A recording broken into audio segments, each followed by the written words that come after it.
John Paul అనే అతను pastor కాదు, క్రైస్తవుల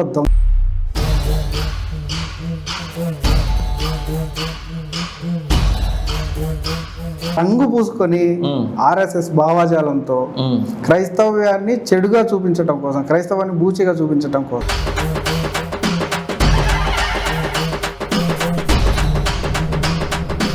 ఆ అమ్మాయికి మీకు ఎటువంటి పర్సనల్ లేదా?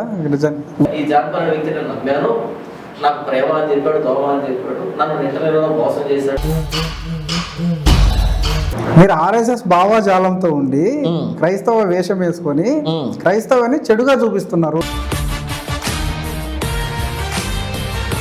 పని మనిషి ఎవరన్నా ఏంటి పరిస్థితి అంటారు. అంతే, నేను ఆ పని మనిషి ముగ్గురు ఉన్నాం, 1000 రూపాయలు డబ్బు ఇచ్చాను, 500 కాగితాలు ఇచ్చాను. ఇదంతా మనకు తెలిసిందిగా, ఇది ఇక్కడికి ఎందుకు వెళ్ళింది, ఎందుకు చెప్పావు, ఇది నేను అడిగిన ప్రశ్న. హాయ్, హలో, నమస్తే. నా పేరు కుమార్. Welcome to ధిక్కారం. ఈరోజు మన ముందున్న వ్యక్తికి క్రైస్తవుల్లోనే వీరాభిమానులు ఉన్నారు, అదే క్రైస్తవ్యంలో శత్రువులు కూడా ఉన్నారు. తాను నమ్ముతున్న ధర్మంలో ఒక పర్సన్కి శత్రువులు మిత్రులు అది ఎక్కడ లోపం? అతనిలో ఉందా, లేదంటే అతన్ని వ్యతిరేకించే వారిలో ఉందా? అది ఈరోజు అతన్ని అడిగి తెలుసుకుందాం. అతని పేరే జాన్ పాల్ గారు. నమస్తే సార్. నమస్తే కుమార్. నా మాటను మన్నించి అడిగినప్పుడు వచ్చినందుకు థ్యాంక్ యూ. మీరు పరిచయం లేని వ్యక్తి, కాకపోతే ఈ ధిక్కారం ఛానల్ వేదికగా ఫస్ట్ టైం కాబట్టి మీ గురించి చెప్పండి. నా గురించి అంటే నేను క్రైస్తవ పాస్టర్ని. 2019 నుంచి నేను సోషల్ మీడియాలో యాక్టివ్గా ఉన్నాను. నాకు మొత్తం 3 ఛానల్స్ ఉన్నాయి. ఒక ఛానల్లో వాక్యం అంటే ఏంటి ప్రకటిస్తాను, రెండవ ఛానల్లో ఏది వాక్యం కాదు, వాక్య వ్యతిరేకమైన పనులు చేస్తామని ఖండిస్తూ ఉంటాను. అలా ఏంటంటే క్రైస్తవ ప్రపంచంలో నాకంటే ముందు ఇంత విస్తృత స్థాయిలో ఇది తప్పు అని చెప్పిన వాళ్ళు లేరు, తక్కువ ఉన్నారు. అది చెప్పినా సరే పరోక్షంగా చెప్పేవాళ్ళు, పేర్లు ప్రస్తావించకుండా, వాళ్ళ ఫోటోలు లేకుండా, వీడియోలు లేకుండా పరోక్షంగా. సింపుల్గా చెప్పాలంటే ఏంటంటే చెప్పండి, పాము సాగకూడదు, కట్టి విరగకూడదు మినిస్ట్రీస్ ఉండేది. నేను ఎప్పుడైతే స్క్రీన్ మీదకి వచ్చానో అప్పటి నుంచి ఏంటంటే వాళ్ళ పేర్లు ఫోటోలు సహా ప్రస్తావించి ఇక్కడ తప్పు జరుగుతుందని చెప్పడం ప్రారంభించాను. బహుశా అలా నేను క్రైస్తవ సమాజానికి ఎక్కువ పరిచయం ఉన్నటువంటి వ్యక్తిని. అంటే ఇప్పుడు మీరు కన్వర్టెడ్ క్రిస్టియనా? భారతదేశంలో అందరూ కూడా కన్వర్టెడే. అవును. అంటే నేనేమంటున్నా అంటే డబ్బు కోసం రీసెంట్గా కన్వర్ట్ అయ్యి, అంటే మీ దగ్గర నుంచే స్టార్ట్ అయ్యి అట్లా కొంతమంది వచ్చిన వాళ్ళు ఉండరు, అది మీరే మాట్లాడిండ్రు కూడా. మన ఇక్కడ ఉన్న భారతదేశంలో ఉన్న పరిస్థితులను బట్టి పురాతన పెద్దల దగ్గర నుంచి కూడా మారిన వాళ్ళు ఉన్నారు. మీరు అలా మారిన వల్ల లేదంటే ఇలా మారిన వల్ల? 2011లో నేను ప్రభువైన యేసుక్రీస్తుని నా సొంత రక్షకుడిగా అంగీకరించాను. అంటే మీకంటే ముందు? నాకంటే ముందు నా చెల్లి, నాకంటే 2 సంవత్సరాలు చిన్న నా చెల్లి ప్రభువైన యేసుక్రీస్తుని అంగీకరించింది. తను 4వ తరగతిలో తను 4వ తరగతిలో యేసుప్రభుని అంగీకరించింది. ఒక హాస్టల్ వార్డెన్ ద్వారా అలా చర్చికి వెళ్ళడం ప్రారంభమైంది. అలా తను వచ్చి చెబితే మొత్తానికి నేను ఇంటర్మీడియట్ అయిపోయిన తర్వాత ప్రభువైన యేసుక్రీస్తుని అంగీకరించాను. అది బలవంతంగా మారటం? బలవంతంగా కాదు, నా చెల్లి చెప్పిన. 4వ తరగతిలో ఏం తెలిసింది సార్? 4వ తరగతిలో ఎంత తెలియాలో అంత తెలిసింది. అంటే ఇంత విస్తృతంగా థియాలజీ కాదు. మేము విగ్రహారాధన చేస్తున్నాం, యేసు ప్రభువు ఆయన నిజమైన దేవుడు, విగ్రహాల్లో దేవుడు నుండు, అంత మటుకు తెలుసు. ఆ తెలిసిన దాన్ని మాకు చెప్పింది తీసుకుని వచ్చాను. ఆ వయసులో నుంచి వ్యతిరేకించడం కాదు మనకు దేవుళ్ళు ఉన్నారని ఆ వయసులో మాకు తెలిసిన దాంట్లో మేము మాట్లాడుకునే వాళ్ళం. అలా మొత్తానికి 2010 నవంబర్ 26వ తారీఖు తను చనిపోవడం, నా ఒడిలో చనిపోయింది, నా ఒడిలో చనిపోయింది. ఆ రోజు రాత్రి నాకు మారు మనసు రావడం, తను చెప్పినటువంటి 4వ తరగతి నుంచి చెప్పినటువంటి మాటలు అన్నిటి వెరసి ఆ రోజు రాత్రి నాకు అర్థం కావడం, జీవితం అంటే ఏంటి, ప్రభువైన యేసుక్రీస్తు ఎవరు, యేసు ప్రభుకి బయట ఉన్నటువంటి వాటికి తేడా ఏంటి అని నాకు అర్థం కావటం. చావుతో అంటే అంతకుముందు నేను చాలా మంది చావు చూశాను, నా స్నేహితులు కానీ బంధువులు కానీ క్లాస్మేట్స్ కానీ చూశాను తప్ప. ఎందుకంటే వాళ్ళు బయట వాళ్ళు అక్కడికి వెళ్ళడం, 3 పిడికిళ్ళు మట్టి వేసి రావడం తప్ప పెద్దగా సీరియస్గా తీసుకోలేదు. ఎప్పుడైతే చెల్లి చనిపోయిందో, అది నా ఒళ్ళో చనిపోయిందో, ఆ రోజు మైండ్ సరిగ్గా పనిచేసింది. ఇంతవరకు ఒళ్ళో పడుకున్నటువంటి చెల్లి ఇప్పుడు లేవదేంటి అనేటువంటి ఆలోచనలో నుంచి మరణం నిజం, మనిషి జీవితం మరణంతో అంతమైపోతుంది, ఇంతకు ఎందుకు పుడుతున్నావు, ఎందుకు చచ్చిపోతున్నావు అనేటువంటి ఆ డీప్ క్వశ్చన్స్ అనేవి ఆ రోజు రాత్రి నన్ను సంధించాయి. అలా నా చెల్లి చెప్పినటువంటి సువార్త ఆ రోజు రాత్రి పని చేసింది నాకు. తను అంతకుముందు చెప్తూ ఉన్నప్పుడు లైట్ తీసుకునేవాడిని, కామెడీ తీసుకునేవాడిని, ఏంటి పెద్ద పెద్ద మాటలని. ఎప్పుడైతే తను చనిపోయిందో ఆ రోజు రాత్రి నిజంగా జీవితం మీద నాకు తెలుసుకోవాలనే ఆసక్తి కలగడం, అలా ప్రభువైన యేసుక్రీస్తు సువార్త అప్పటికి నాకు తెలిసి ఉండడం, అది కరెక్ట్గా సెట్ అవ్వడం, నా చెల్లి మరణానికి ఆ సువార్తకి సెట్ అవ్వడం, ఇదంతా కలిపి ఒక 3 నెలల తర్వాత 2011 జనవరి 31 తారీఖు సాయంకాలం 6 గంటలకి ప్రభువైన యేసుక్రీస్తు నా సొంత రక్షకుడిగా నేను అంగీకరించడం జరిగింది. ఇది ఎవరు ప్రలోభంతోనో లేకపోతే బలవంతంతోనో భయంతోనో కాదు జరిగింది. ఇది కేవలం స్వచ్ఛందంగా నా చెల్లి నమ్ముకున్నటువంటి దేవుడు నిజమైన దేవుడు అని నాకు నిజంగా అనిపించి నేను నమ్ముకున్నాను. అంటే దేని గురించి ఆశించి కాదు, దేని గురించి ఆశించలేదు. నా జీవితానికి ఒక అర్థం ప్రభువైన యేసుక్రీస్తు వారిలోనే ఉంది అని నాకు అర్థమై నేను నమ్ముకున్నటువంటి విధానం. మరి మీరు అక్కడి నుంచి ఇక్కడ క్రైస్తవంలో ఉన్నటువంటి విశ్వాసాన్ని నమ్మి ఇక్కడ ఉన్నటువంటి భక్తి ఈ విషయంలో మీరు మారినారు. అవును. కానీ క్రైస్తవంలో ఉన్న పాస్టర్లు మిమ్మల్ని ఎందుకు వ్యతిరేకిస్తున్నారు? మంచి ప్రశ్న అడిగారు. మన భారతదేశంలో చాలా మూఢనమ్మకాలు ఉండేటివి. ఈ మూఢనమ్మకాలని నిర్మూలించడానికి వచ్చినటువంటి సంఘ సంస్కృతులు ఉన్నారు చూసావా, వాళ్ళని వ్యతిరేకించింది ఎవరు? ఇంతకీ భారతీయులు కదా. ఒక సంప్రదాయబద్ధంగా వెళ్తున్నటువంటి సమాజంలో అందులో మార్పులు చేయడానికి ఎవరు వచ్చినా సరే ఆ వ్యక్తికి వ్యతిరేకత తప్పదు. రిఫార్మర్కి, ఒక రిఫర్మేషన్ చేయాలనుకున్న వ్యక్తికి పర్సిక్యూషన్ అన్నది ఖచ్చితంగా వస్తుంది. మీరు మార్పులు చేయడానికి వచ్చారా? కేవలం మార్పు చేయడానికి. నేను మార్పు చేయడానికి రాలేదు. నేను ప్రభువైన యేసుక్రీస్తుని నమ్ముకొని చర్చికి వచ్చాను. అలా వచ్చి కొద్ది కాలం జర్నీ జరిగిన తర్వాత నాకు అర్థమైంది ఏంటంటే తప్పు జరుగుతుంది. బైబిల్లో రాసిన దానికి చర్చిలో జరుగుతున్న దానికి సంబంధం లేదు. మీకు అప్పుడు అనిపించలేదా అనవసరంగా మారాను అని? నేనెందుకు మారానా అనే అనుమానం నాకు రాలేదు. బైబిల్లో రాసింది నిజం, నేను నమ్మింది బైబిల్లో ఉన్న ప్రభువైన యేసుక్రీస్తుని తప్ప వీళ్ళు బోధిస్తున్నటువంటి ప్రభువైన యేసుక్రీస్తు అని కాదు. అయితే ఈ బైబిల్లో రాసిన ప్రభువైన యేసుక్రీస్తు అని వీళ్ళు బోధించే విషయంలో వీళ్ళ స్వార్థం కోసమని వక్రంగా తిప్పి మాట్లాడుతున్నారు. కాబట్టి ఈ నిజమైన యేసు ప్రభుని ఎస్టాబ్లిష్ చేయాలి క్రైస్తవ్యంలో. ఈ బైబిల్లో చెప్పినటువంటి సత్యం అనేది స్థాపించబడాలి. కొంతమంది వ్యక్తులు వాళ్ళు ప్రాచుర్యం పొందిన తర్వాత వాళ్ళ స్వార్థం కోసమని ఈ బైబిల్ని, క్రీస్తుని, క్రైస్తవ్యాన్ని వాడుకుంటున్నారు. కాదు, క్రైస్తవం మరలా లేఖనాల అధికారం కిందకి రావాలి. ప్రభువైన యేసుక్రీస్తుని లేఖనాల్లో చెప్పినట్టుగా అంగీకరించాలి. క్రైస్తవం గొప్పతనం ప్రపంచానికి అర్థం కావాలి. ఎందుకంటే ఇందులోనికి చొరబడినటువంటి వ్యక్తులు ఎవరైతే ఉన్నారో వీళ్ళు చేసే పనులకి క్రైస్తవం వెక్కిరింతల పాలవుతుంది. వీళ్ళు చేసే పనులకి క్రైస్తవం వెక్కిరింతల పాలు కాకూడదు అనుకుంటే వీళ్ళు పాస్టర్లు కాదని ప్రూవ్ చేయగలిగితే క్రైస్తవం యొక్క ఆ గొప్పతనం అలాగే నిలబడి ఉంటుంది అని నిర్ణయం తీసుకుని. ఇప్పుడు మీరు ఒక మాట అన్నారు, క్రైస్తవ్యంలో ఉన్న కొందరు వికృత పాలు చేస్తున్నారు. అవును. మీరు కొందరిని కాదు అందరినీ ఆడుకుంటున్నారు. అవును కదా. 2+2 = 5 అని 100 మంది రాస్తే 100 మందికి రెడ్డింగ్తో ఇంటి కొట్టాల్సిందే. ఇంతమందికి అని లేదు. దానికి ఆన్సర్ 4 అయినప్పుడు 5 అని 100 మంది రాసినా సరే, క్లాసులో అందరు రాసినా, స్కూల్లో అందరు రాసినా సరే అందరికీ రెడ్ మార్క్ పడాల్సిందే. ఇది నా అనుభవంతోనో నా జ్ఞానంతోనో నేను కొడుతున్న ఇంటి మార్క్ కాదు. అది బైబుల్ ఎక్కడ ఇలా ఉంది, మీరు ఎందుకు ఇలా చేస్తున్నారు అని కొడుతున్నాను. సో వీళ్ళు ఎంతమంది తప్పు చేస్తున్నారు అనే దాన్ని బట్టి బైబిల్ ఆధారపడలేదు. బైబిల్ చెప్పిన దాన్ని బట్టి ఎంతమంది అయినా తప్పు కావచ్చు. బైబిల్ రాయబడిన మాట ఏంటంటే ఇరుకు ద్వారంలో ప్రవేశింప పోరాడుడి అని. ఇరుకు ద్వారం, ది నారో గేట్ అని రాయబడింది. కాబట్టి సత్యం అనేది అతి కొద్ది మందికి మాత్రమే అర్థమవుతుంది, కొంతమంది మాత్రం అవలంబిస్తారు. అందరూ సత్యంలో ఉన్నారని అర్థం కాదు. ఇప్పుడు సామాన్య ప్రజలకు మీరు చెప్పేదే సత్యం అని ఎట్లా తెలుస్తుంది? వాక్యం అందరికీ తెలియదు కదా. ఇలాంటి పాస్టర్లకు, కొందరు వాడుకునేటోళ్ళకో ఎవరికో తెలుస్తుంది. కానీ బైబుల్ తెలియని వాళ్ళకి తెలియదు సత్యం అంటే ఏందని. మిమ్మల్ని ఎందుకు నమ్మాలి? విమర్శించేటోళ్ళని నమ్మొచ్చు కదా. పైగా మీ మీద చూపించే పాయింట్లు కూడా చాలా చూపిస్తారు. నిజమే, మీరు అడిగిన ప్రశ్న మంచి ప్రశ్న. 2019లో నేను ఛానల్ పెట్టినప్పుడు నేను యాక్చువల్గా పరిచయం ప్రారంభించిన 2016లో. 2016లో పరిచయం ప్రారంభించాను. అప్పుడు సొంత ఇంట్లో వ్యక్తులకే నా మీద నమ్మకం లేదు. నేను చెప్తున్నది అంటే వాళ్ళకి అర్థం కాలేదు. మా సొంత ఇంట్లో ఉన్న వ్యక్తులు నమ్ముతున్నటువంటి దైవజనుడు ఎవరైతే ఉన్నారో ఆయన చనిపోయాడు, ఆయన కంటే నీకు ఎక్కువ తెలుసా అని ప్రశ్నించేవాళ్ళం. ఎందుకంటే నేను మాట్లాడుతున్న మాట అంతకుముందు ఉన్నటువంటి సంప్రదాయాలకు భిన్నంగా ఉండేది. ఆయన కంటే ఎక్కువ తెలుసా నీకు అని ప్రశ్నించేవాళ్ళు. కాబట్టి సొంత వ్యక్తులు కూడా అంత నమ్మకం చూపించలేదు. ఎందుకంటే ఒక అబద్ధంలో నుంచి, అంతవరకు తాము నమ్మినటువంటి విషయంలో నుంచి ఉన్న పరంగా ఒక కొత్త దాన్ని అడాప్ట్ చేసుకోవాలంటే ఎవరికి అంత తొందరగా రుచించదు అది. కాబట్టి ఆ రోజు సొంత ఇంట్లో వ్యతిరేకతతో ప్రారంభించాను.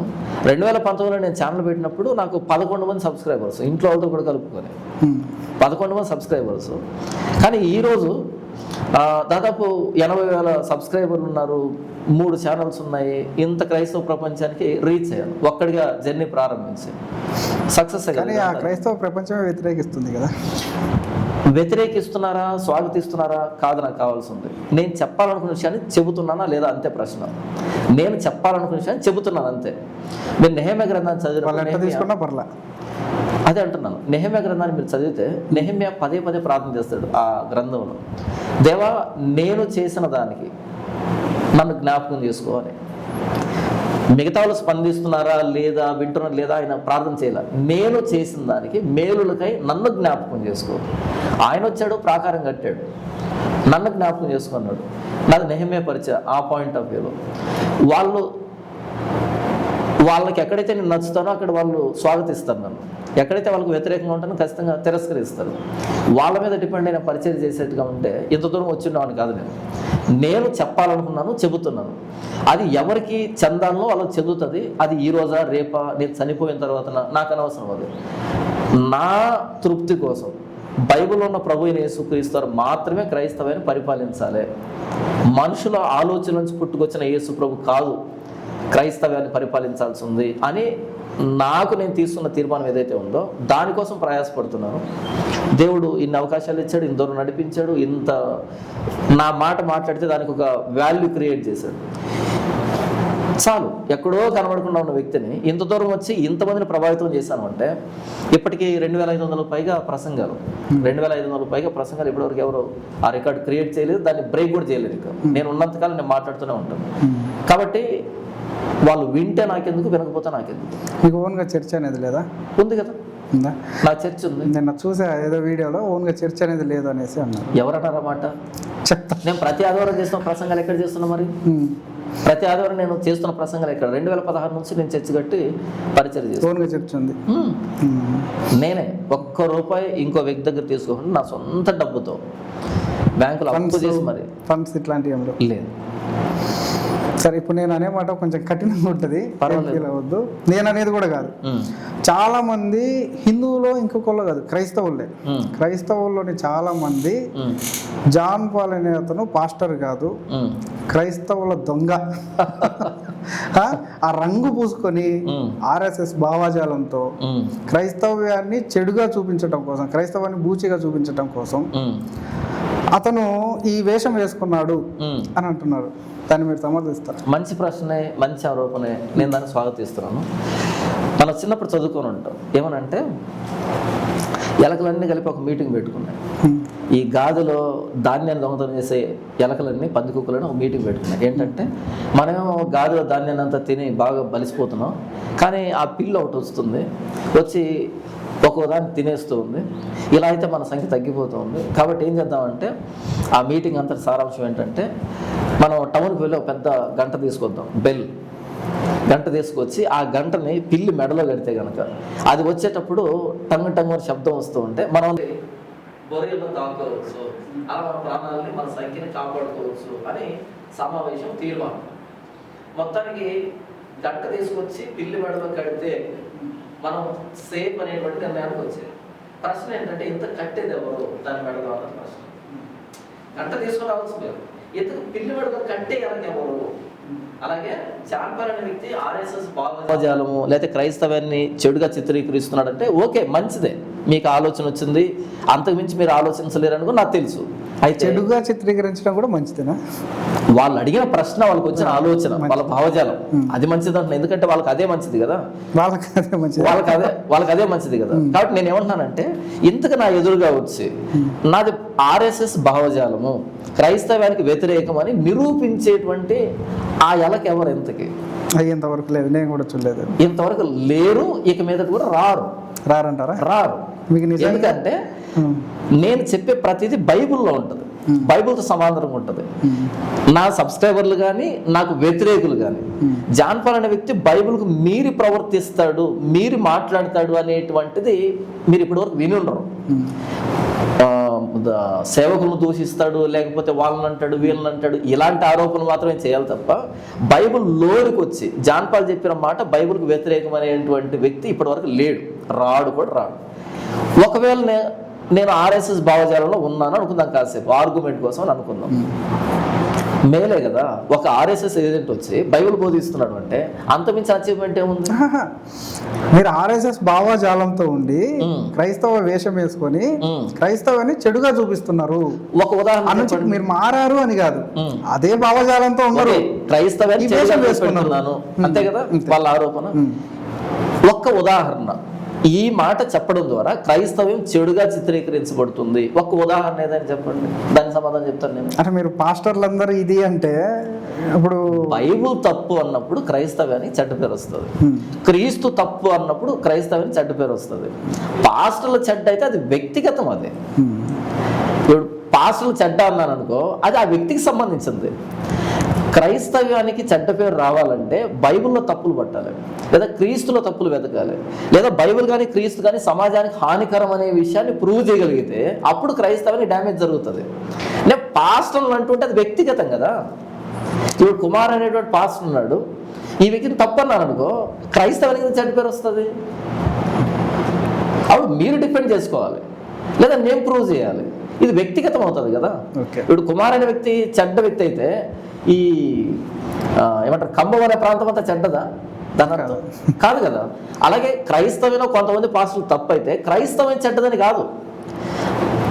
బ్యాడ్ యాపిల్స్ ఆర్ ఎవ్రీవేర్ అని ఒక ప్రవర్బ్ ఉంది. బ్యాడ్ యాపిల్స్ ఆర్ ఎవ్రీవేర్, ప్రతి చోట చెడిపోయిన వ్యక్తులు ఉంటారు, ప్రతి వ్యవస్థలోనూ. వ్యవస్థ తప్పు కాదు, వీళ్ళు తప్పు. బైబుల్ తప్పని నేను చెప్పిన రోజు, క్రీస్తు తప్పని నేను చెప్పిన రోజు, పాస్టర్లంతా మంచోళ్ళని చెప్పినా సరే ఉపయోగం లేదు. బైబుల్ని క్రీస్తుని నేను డిపెండ్ చేయడం ఏంటి, అందులో గొప్పతనాన్ని నేను చెబుతూ ఉన్నప్పుడు పాస్టర్లు ఎంతమంది తప్పన్నా సరే అది నా వ్యక్తిగతం అవుతుంది, వాళ్ళ వ్యక్తిగతం అవుతుంది. అలా ఎలా ప్రూవ్ చేస్తాను నన్ను తప్పని? మీరు క్రైస్తవ పాస్టర్లను వ్యతిరేకించేటట్లే నేను ఒక వీడియో కూడా చూసా, పాటల మీద కూడా పడింది కదా. అది ఏమైనా చేయగలవు అనే ఒక పాట ఉంది కదా. అవును, మీరు సపరేట్గా ఆ పాట కోసమే ఒక వీడియో చేశారు. అవును, చేశారు. అట్లా పాటలను కూడా వ్యతిరేకిస్తున్నప్పుడు జనాల్లో ఆలోచన అనేది వస్తుంది కదా. ఇప్పుడు ఆ పాటను అభిమానించేటోళ్ళు చాలా మంది, కానీ జాన్ పాల్ అనే వ్యక్తి క్రైస్తవ పాటలను కూడా వ్యతిరేకిస్తున్నాడు. ఇతను నిజంగా ఆర్ఎస్ఎస్ ఆ భావజాలం కలిగిన వాడు అనుకుంటారు కదా తెలియని వాళ్ళు. వాస్తవానికి అది తప్పు. ఏంటంటే నేను అనేది ఏంటంటే ఏమైనా చేయగలవు అనే దాంట్లో తప్పే ఉంది, దేవుడు ఏమైనా చేయగలరు. అక్కడికి వస్తున్నా. వాస్తవానికి అది తప్పు నేను చేసింది. ఎలా తప్పు అంటే ఆ ఒక్క పాటనే చేసి వదిలిపెట్టేశాను, అది నేను చేసిన తప్పు. అంటే పాట అంతకంటే ముందున్నటువంటి పాటలను కూడా పట్టించుకోలేదు నేను, చూచుతున్నట్టు వెళ్ళిపోయాను, అది తప్పు. క్రైస్తవ పాట అన్నప్పుడు అది క్రైస్తవ సాహిత్యానికి లేదా బైబిల్ సాహిత్యానికి లోబడి ఉండాలి. అంటే బైబిల్కు సాహిత్యానికి ఒకటి ఉందా? మరి అంతే కదా. బైబిల్లో ఏం రాయబడింది? పాట అంటే ఏంటి? ఇంతకీ రాగయుక్తంగా చెప్పేటువంటి ప్రసంగం పాట అంటే. ప్రసంగం పాట అంటే ప్రసంగం అది, కాకపోతే రాగయుక్తంగా చెప్పేటువంటి ప్రసంగం అది. అసలు పాట అనేది ఎందుకు పుట్టుకొచ్చిందంటే అప్పట్లో కథలు చెప్పేవాళ్ళు. ఆ కథలు చెప్తున్నప్పుడు ఎదురుగా వ్యక్తులు నిద్రపోయేవాళ్ళు, కొంచెం విముఖత చూపించేవాళ్ళు.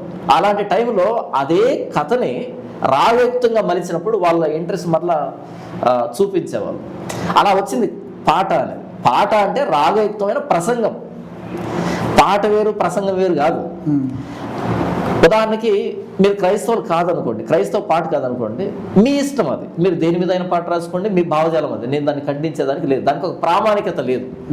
ఉదాహరణకి మీరు మీ ప్రేయర్స్ మీద పాట రాశారనుకోండి, మీకు ఇష్టం వచ్చిన భావజాలంలో పాట రాస్తారు. నేను దాన్ని ఖండించను. ఏంటి ఆ పదం ఏంటి ఈ పదం ఏంటి నేను అనలేను. కానీ మీరు ఒక క్రైస్తవుడిగా పాట రాస్తారనుకోండి, ఖచ్చితంగా అది బైబిల్లో ఉండేటువంటి ఆ సాహిత్యానికి లోపడాలి, బైబిల్లో ఉన్న ప్రామాణికతకి లోపడాలి.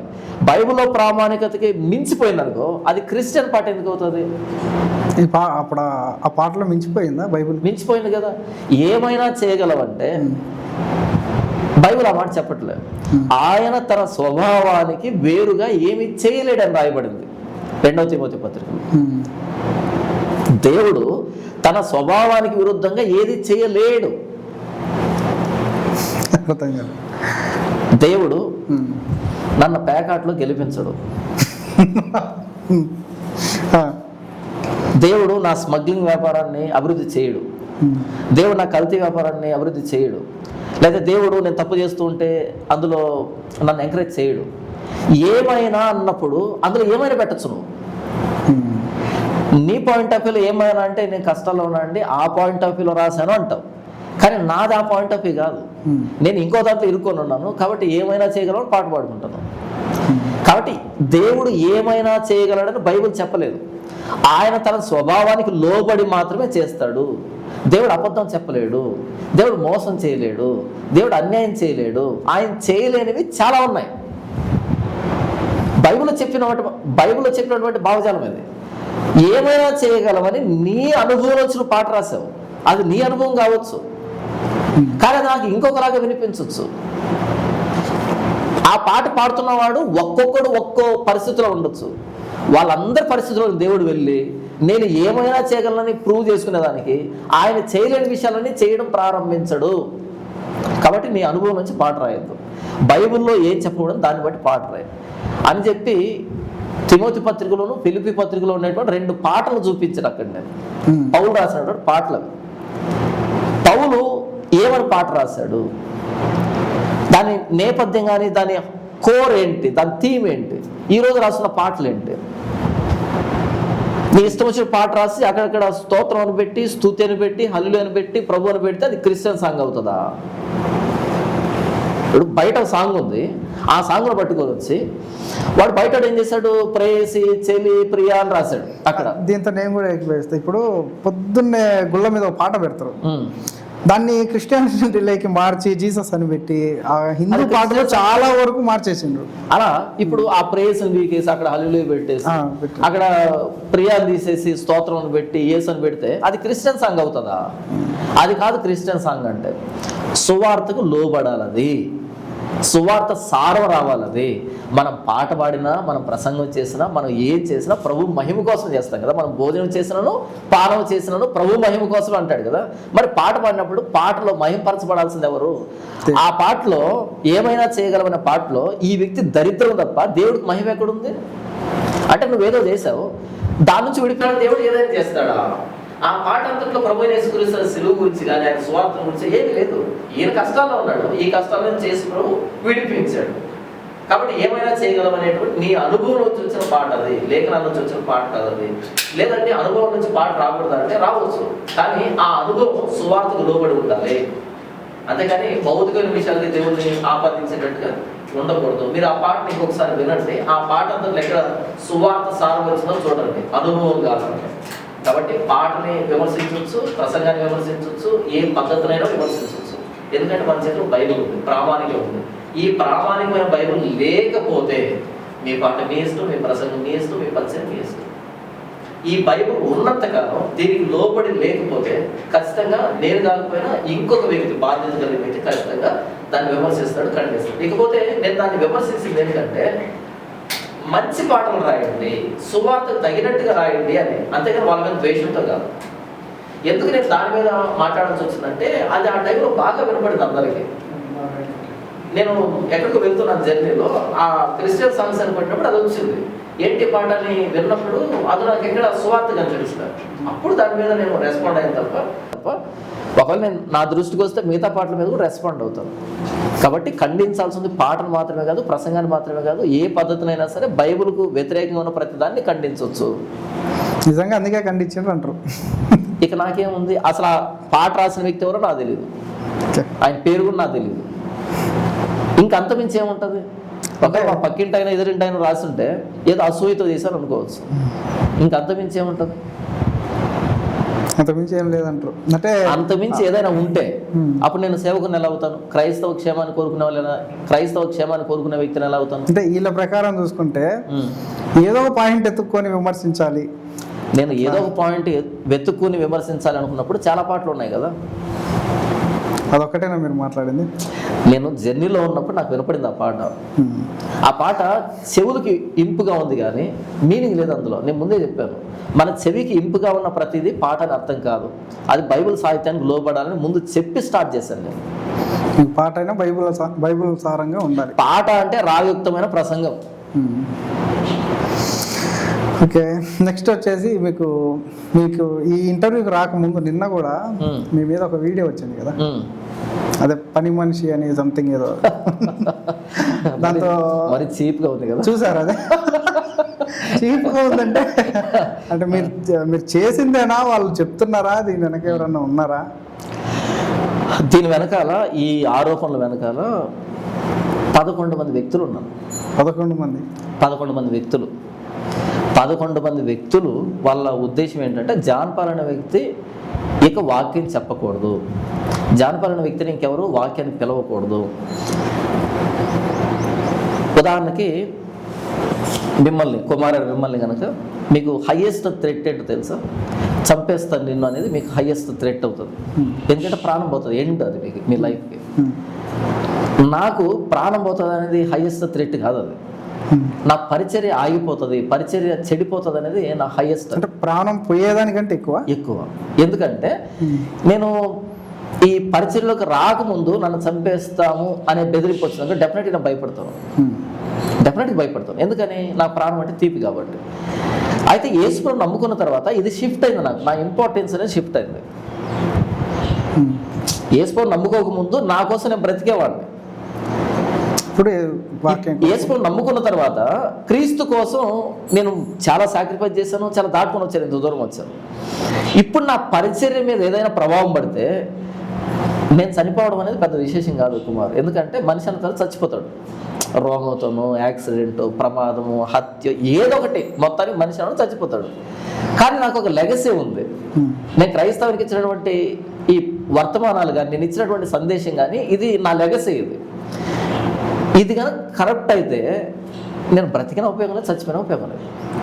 మాటలకైనా రియాలిటీ కూడా ఏదైనా సరే, మంచి ప్రశ్న అడిగారు. మాటలకైనా రియాలిటీ గారు, ఎందుకంటే తీయగా చెప్పొచ్చు ఇలా స్టూడియోలో వచ్చాను కదా. ఇది కంబం.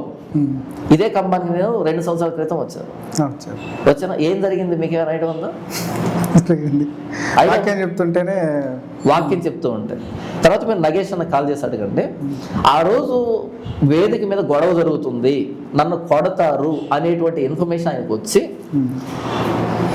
6 గంటలకు నా దగ్గరకు వచ్చి, ఇక్కడే హోటల్లో ఉన్నాను, నా దగ్గరకు వచ్చి, అన్న వర్షం పడింది, ఇన్స్ట్రుమెంట్స్ అన్ని తడిసిపోయాయి, ఈరోజు రాత్రి మీటింగ్ ఉండదు, మీరు బయలుదేరండి అని చెప్పాడు. ఆ రోజు ఈవినింగ్ వర్షం పడింది, మధ్యాహ్నం అంటే 4 గంటల ప్రాంతంలో వర్షం పడింది. అవును కావాలనుకుని, ఎందుకంటే మేము వేసుకొని పడుకున్నాం కదా, మాకు తెలియదు బయట ఏం జరిగింది అన్నది. నిజమే కావచ్చు అనుకొని ప్రార్థన చేసి వీడుకోలు తీసుకొని బయలుదేరి వెళ్ళిపోయాను. దాదాపు ఒక 20 కిలోమీటర్ వెళ్ళిపోయాను. 20 కిలోమీటర్ వెళ్ళిపోయిన తర్వాత ఎందుకో తెలియదు, మరి అది దేవుడు చేయించాడో నాకైనా చేసో తెలియదుగా, మొత్తానికి నగేష్ అన్న కాల్ చేశాను. ఎవరు కాల్ చేశానంటే, అన్న ఏంటి మరి పరిస్థితి అన్నాను. నేను ఎందుకు కాల్ చేశాను, 3 రోజులు మీటింగ్ అని నన్ను పిలిచారు కదా, మరి ఈరోజు మీటింగ్, అంత ముందు రోజు మీటింగ్ జరిగింది, ఆ ఉదయాన్నే మీటింగ్ జరిగింది, నైట్ మీటింగ్ లేదు కదా, ఏంటి పరిస్థితి అనేటట్టుగా నేను కాల్ చేశాను. బాగోదు కదా, మరి ఇన్సల్ట్గా ఉంటుంది కదా, ఈ టైప్ కాల్ చేస్తే ఈయనేమనుకున్నాడు, నాకు విషయం తెలిసిపోయిందేమో అని అనుకుని ఈయన ఓపెన్ అయిపోయాడు. నాకు ఇంతకీ ఏం జరిగింది ఇక్కడ తెలియదు. నేను ఎందుకు కాల్ చేశానంటే, మరి ఏంటన్నా ఇలా జరిగింది అనేటట్టుగా కాల్ చేశాను. నేను నాకు విషయం తెలిసి కాల్ చేసి ఏంటన్నా ఎలా అయిందని నేను అడుగుతానని ఈయన అనుకున్నాడు. అనుకొని ఈయన ఓపెన్ అప్ ఏమన్నాడంటే, మరి ఏం చేద్దామన్నా, వాళ్ళు మూర్ఖులన్నా అన్నాడు. నేనేమనుకున్నాను, వర్షం వచ్చి మీటింగ్ అయిపోయింది నేను అనుకున్నాను. ఈయన అన్నాడు, ఏం చేయాలన్నా మూర్ఖులన్నా అలాగే బిహేవ్ చేస్తారు అన్నాడు. ఇదేంటి వర్షం ఏంటి మూర్ఖులు ఏంటని నేను ఏదో ఉందని అవునా అన్న మరి అంతే కదన్నా, మీరు వేదిక ఎక్కితే కొడతామని అనుకోవడం అది మూర్ఖత్వం కదన్నా అన్నట్టుగా అన్నాడు. వేదిక ఎక్కితే కొట్టడం ఏంటి నేను అన్నాను. అప్పుడు ఈయనకి అర్థమైంది నాకు తెలియకుండానే నేను మాట్లాడానని. ఇక దాచిపెట్టలేడు కదా. చెప్పండి అన్న విషయం ఏంటంటే, ఇది అన్న మీరు మార్నింగ్ ప్రసంగం చేశారు కదా పెంతెకోస్తు గురించి. ఆ ప్రసంగం విన్న తర్వాత వాళ్ళు ఏమని మాట్లాడుకున్నారు అంటే, వాళ్ళు పెంతెకోస్తు అంట ఏమని మాట్లాడుకున్నారు అంటే, వేదిక మీద మిమ్మల్ని కొట్టడానికి ప్లాన్ చేశారు. దాదాపు 11 మందికో ఎంతమందికో సారాయి తాపించి మందు తాపించి వేదిక దగ్గర తీసుకొచ్చి పెట్టారు. నేను ఎప్పుడైతే ఎంటర్ అవుతానో అక్కడ నుంచి గొడవ చేయాలని కొట్టాలనేటువంటి ప్లానింగ్లో ఉన్నారు. 20 కిలోమీటర్లు వెళ్ళిన తర్వాత నాకు వచ్చిన ఇన్ఫర్మేషన్ అది. ఇక్కడ పాటలు పాడుతున్నారు, వేదిక దగ్గర పాటలు పాడుతున్నారు. ఎవరో ఒక స్పీకర్ మొత్తానికి ఏదో ప్రసంగం చేసి ముగించాలని. నేను 20 కిలోమీటర్లు అవతల ఉన్నా, వెళ్ళిపోయాను. నాకు ఆ విషయం తెలియదు. ఎప్పుడైతే ఆ మాట అన్నాడో, అన్న నన్ను కొడతారని మీరు పంపించారా అని అంటే, మరి అంతే కదన్నా, మిమ్మల్ని కాపాడుకోవాల్సిన బాధ్యత మాదే కదా అన్నాడు. అప్పుడు చెప్పాను, నగేష్ అన్న మీకు పరిచయం కదా. తర్వాత అడగండి, ఈ మాటలు వినిపించి ఇందులో ఏదైనా పొరపాటుగా చెప్పాడా జానపాలని. ఒకటే మాట చెప్పాను, నేను వచ్చింది వేదిక మీద వాక్యం చెప్పడానికి మాత్రమే కాదు. ఒకవేళ వాక్యం చెప్పే క్రమంలో నాకు శ్రమలు ఎదురైతే ఎదుర్కోవడం కూడా నా పరిచర్యే. ఈ మాట ఆయనకు వినిపించి కాదని చెప్పించాను. ఇదే స్టూడియోలో కూర్చోబెట్టి జానపాల అబద్ధం చెప్పాడు, నేను పరిచర్య మానేసుకుంటాను అని చెప్పగానే, మరి అన్న అన్నాడు, ఏం మాట్లాడేది లేదు, నేను వెనక్కి వస్తున్నాను, ఈరోజు వాక్యం చెప్తానే అన్నా. అన్న అలాగదు ఇలాగదు. నేనేమనుకున్నాను, వర్షం పడిందని వెళ్ళిపోతున్నా నేను. కానీ ఇలా నన్ను కొడతారని, నన్ను తప్పించడానికి వ్యక్తి నన్ను పంపిస్తున్నానని తెలియగానే అప్పుడు వెనక చెప్పాను. కావు 20 కిలోమీటర్లు వెళ్ళి 20 కిలోమీటర్ల నుంచి వెనక్కి వచ్చి వేదిక దగ్గరకు రాగానే, ఈ ఎంట్రన్స్ కాగానే అడ్డంగా కుర్చీలు వేసుకుని కూర్చోన్నారు, కారు రాకుండా. అలా కుర్చీలు తీయమని చెప్పేదాన్ని 10 నిమిషాలు టైం వేస్ట్. అలా కారు పెట్టిన వేదిక మీదకి వెళ్ళిపోయిన తర్వాత నా తమ్ముడు కెమెరా స్టాండ్ పెడుతూ ఉంటే స్టాండ్ తీసుకుని వెళ్ళి పక్కనే మురికాలలో పడేశారు. అందరు సాక్ష్యం దానికి. తర్వాత ఒక వ్యక్తి పదే వేదిక ఎక్కుతున్నాడు, వేదిక మీదకి తాగి. తర్వాత నా షూల నిండా నీళ్లు పోసేసారు కింద. ఇదంతా వేదిక మీద నా జరిగినటువంటి అవమానం. కంబం వేదికగా ఇది మీకు కూడా తెలిసి ఉండాలి, అవునా? అదే వేదిక మీద నేను చెప్పిన ప్రసంగం ఏంటంటే, యాకోబు కళ అనే ప్రసంగం చెప్పాను.